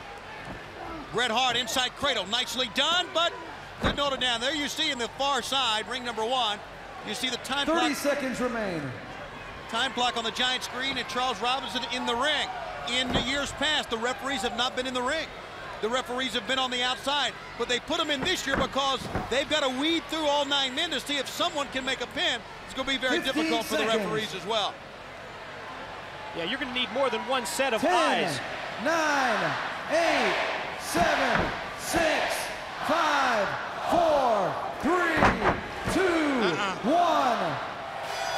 So another man's going to enter, and it's a random drawing, so we're as surprised as you are, and it's Stevie Ray. Coming to the ring at this time from NWO Hollywood, team member Stevie Ray. Tell you, Hollywood Hogan's very smart. The drawing was for the team. So Hogan, once his team got the draw, sent Stevie Ray in to do his bidding there. How about that? And Stevie Ray immediately goes to DDP. Just stomping away on Page. Less than a minute and a half remaining. Stevie Ray could get a pinfall here within a minute and a half. He's not going for it, though. He's just pounding. Yep. He has an abbreviated time, not 5 minutes. You're right. If he wants to try to win it before more men get in, he should try to make a cover here. Now, Bret Hart's best bet right now is to back off. Let Stevie Ray beat on the guy. Get your energy level back. 1 minute remaining in this time period. No, you're right. Stevie Ray not attempting any type of pin or submission hold here. He goes down, both he and Bret Hart had been working together as a tandem momentarily, both go down. They have rung the bell of Stevie Ray. Stevie Ray goes for the pinfall, though. Well, no, he doesn't. He didn't. What was that? He didn't cover him. He's just trying to chokehold. The referee was down in position to try to make a count, but he didn't even try to. 30 seconds. Didn't even try to win here, and this would be a golden opportunity, I think. But Stevie Ray said, no, I guess he has other plans. I wonder if that's on instructions from Hollywood Hogan. Yeah, it seems like he's only... 15 seconds Don't remaining. judge before we get all the It seems facts. like he's just trying to stop DDP from winning, 10, other than winning 9, himself, is what it seems 8, like. 7, 6, 5, being manipulated. 4, 3, 2, 1. Who will it be? Sting! Representing the Wolfpack, Sting! Stevie Ray meets him. Stevie Ray met him at the door. He was poised. Stevie Ray is there almost like a mercenary. But Sting is going nuts.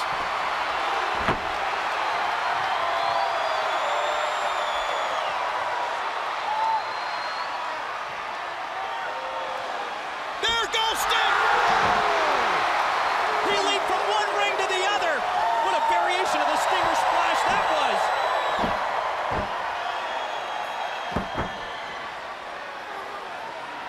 Bret Hart and DDP still wailing at each other in the other corner.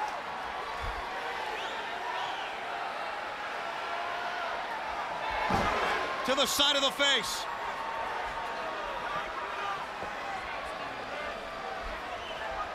As we approach the 1 minute mark to where they'll bring in another team member. 1 minute remaining.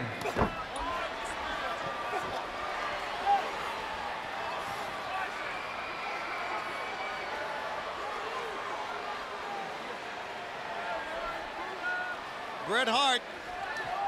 Coming on 30 seconds. You're not kidding. Sting grabs Stevie Ray. Yeah, Stevie Ray's in no man's land out on the ring apron between the steel cage and the ropes. He's in parts unknown. Just rocking the head back. 30 seconds in this period. And as we are in the waning moments of this period, you have to wonder, when you get involved in this match, you know, would it be easier to get a pinfall or easier to get a submission hold to win the match? It'd be easier to be home watching 15 seconds. I agree with that, but I think based on that, it would be easier 10, to get a pinfall. 9, you can do that quickly. 8, 7, 6, 5, 4, 3, 2, 1. Who will it be?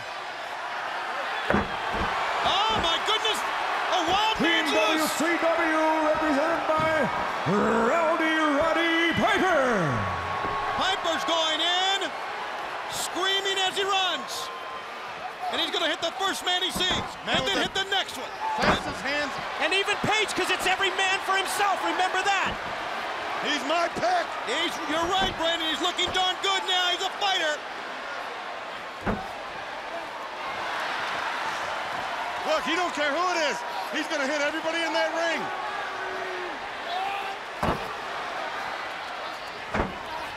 He's got Stevie Ray. Hitting him doesn't do any good, so I'll bite his ears off. Wow, that's what's going on. 5 men are in the ring. We got 4 more to go.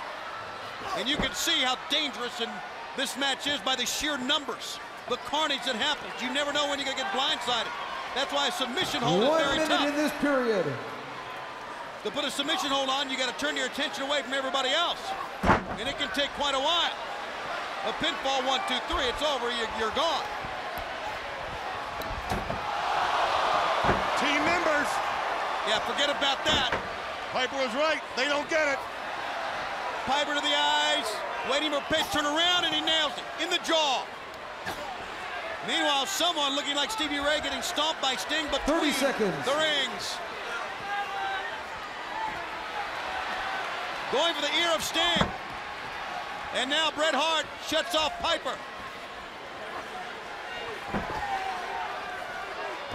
Page tumbles all the way to ring number 2. Remain. Actually, back in the ring number 1. Just bodies flying everywhere. 10, 9, 8, 7, 6, 5, 4, 3, 2, 1.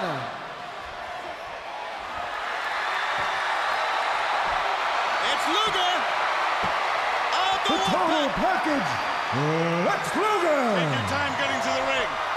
The more time you spend on the floor, the more they hammer each other in there.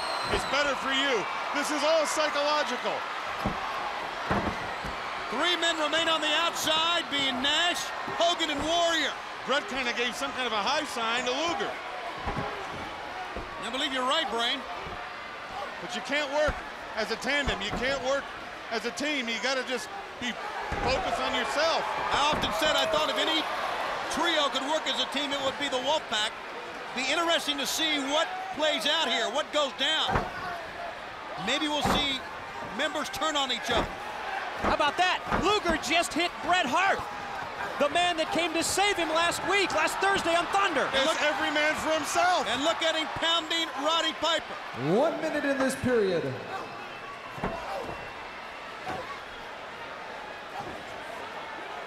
No one has really used the cage to their advantage here. That often happens when they wear opponents down.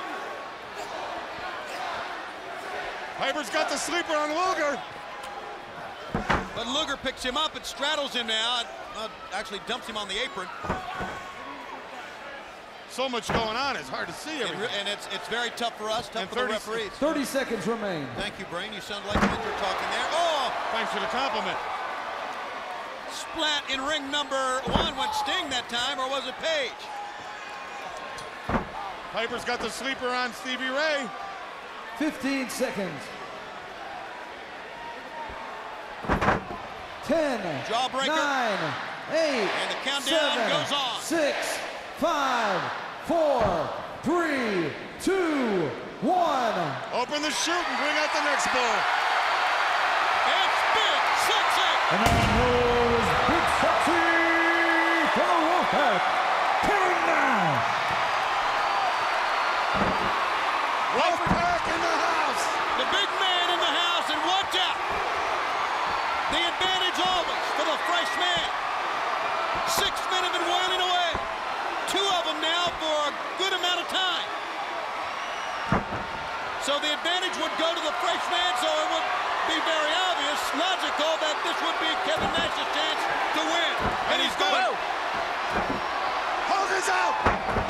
That's not his time. There's a minute 20 left on the clock. That's right. It's not his time to be out. And who knows? Is he even next?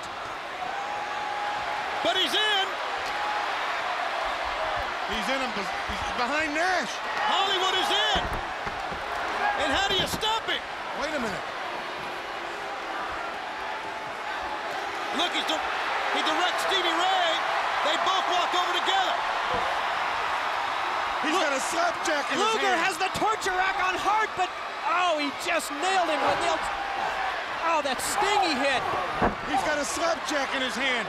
That's how he's hitting everybody with one punch and knocking them out. And Stevie Ray cuts him from behind. There's some teamwork with Hogan and Stevie Ray. Looks like Stevie Ray doesn't really want to win it. He wants to keep everything for Hogan. Well, that's abundantly clear here. I mean, this was startling. Hogan, if in fact he was the next man, should not even come in for another 20 seconds. But Hogan has knocked everybody out with that lead slapjack. In the midst of Sting's Scorpion Deathlock and the torture rack by Lex, only 2 men are standing here. Hogan and Stevie Ray. Well, now we understand why Stevie Ray didn't go for the pinfall earlier. It's all beginning to make sense. Hogan's got a plan. They're going to put Diamond Dallas Page. Oh, my goodness. No. That's Kevin Nash. It sure is. I'm sorry, it is Nash. Hard to see sometimes from where we're at. Head of steam running all the way across the ring with a gigantic leg drop. You demand, Hogan. Yeah. So, Hollywood Hogan, Stevie Ray with bodies everywhere. The slapjack in his hand was the deciding factor in this one. Tony, who's left to come out? The Warrior is, and he'll be coming out now in a 1:20 or so. And the fans are on Hollywood Hogan. Deservedly so. Another leg drop on Big Sexy. Hogan can win it right now. Hogan, seemingly, is going to make a pin. Here's a cover. Wait a minute. He went to a cover, and the rings fill up with smoke. The rings fill up both rings. And there he is. The Warrior. And Hogan got him from behind. The Warrior got to his feet, but that's all. That's just about. It's another blast of the smoke.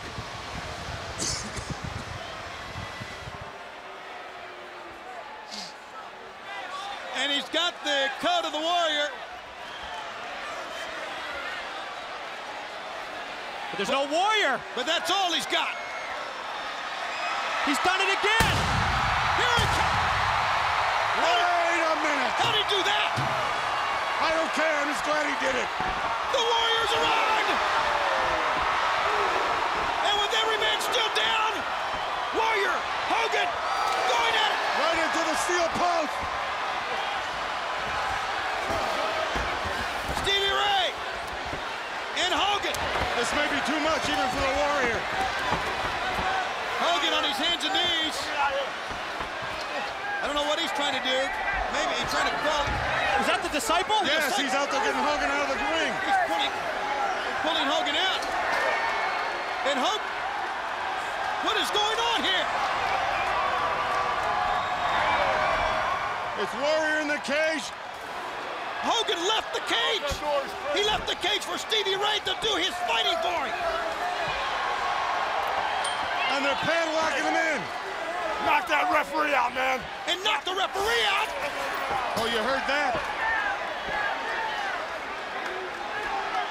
Did he say knock him out or lock him out? I don't know what he said. Look at the Warrior. I've never seen him look in better shape. If he wants to, he'll rip his cage down. He'll tear the roof off it. He'll tear the sides off it. He wants to get his hands on Hogan. And Hogan ran from him is what he did. He ran for the Warrior. That showed me fear. I could smell fear. I could smell Hogan. He wanted nothing to do with the Warrior. Look at the shape this man's in. And the Warrior cannot get to it. Hogan. Hogan will do anything to avoid a confrontation with the Warrior, I guess even giving up a shot at the world's title. That is the biggest coward I've ever seen in my life. Is that unbelievable? On the program leading up to this, he said he was going to get his title back. But ladies and gentlemen, the Warrior's appearance has even stopped Hogan from winning the title shot. Hogan's got so much fear in this man. This Warrior, he'll climb out of the cage. That's what he's going to do. Apart. Look at him, he's getting out. Nothing can stop him. Nothing will stop this man. He peeled the cage back. Hogan better run for his life. And the Warrior and Hogan going at it. I've never seen anybody tear their way out of a cage and get down on the floor and continue to fight. He's not human. The security in to pull him apart. The hatred he had for Hogan maybe has cost him his shot as well. Hogan's fear has cost him his shot. That man ripped the cage apart with his bare hands, pulled chain link fence off a post, and made it out of that cage. How does he do it? Warrior's got to get back to the cage if he wants to win this thing.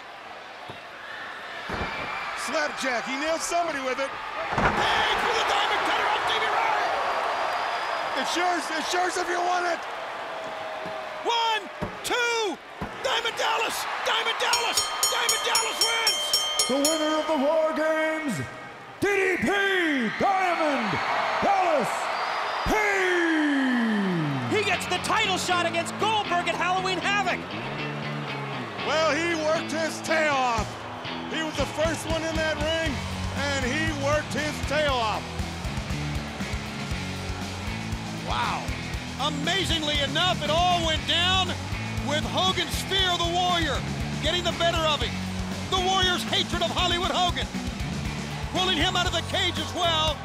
And it left Diamond Dallas Page to pick up the pieces and put Stevie Ray down for the Diamond Cutter in the win. Holy smokes, boy, what an event. Shows you what the meaning of fear really means. Hogan, what fear he has for the Warrior. Emerging from the cage into the fans, the winner of War Games, Diamond Dallas Page. October 25th, he has Goldberg. Well, you know, Goldberg was on a roll and he won the World Championship. This man, DDP, is obviously on the biggest roll of his life. Don't forget, tomorrow night, Goldberg and Sting. On Nitro. Wow.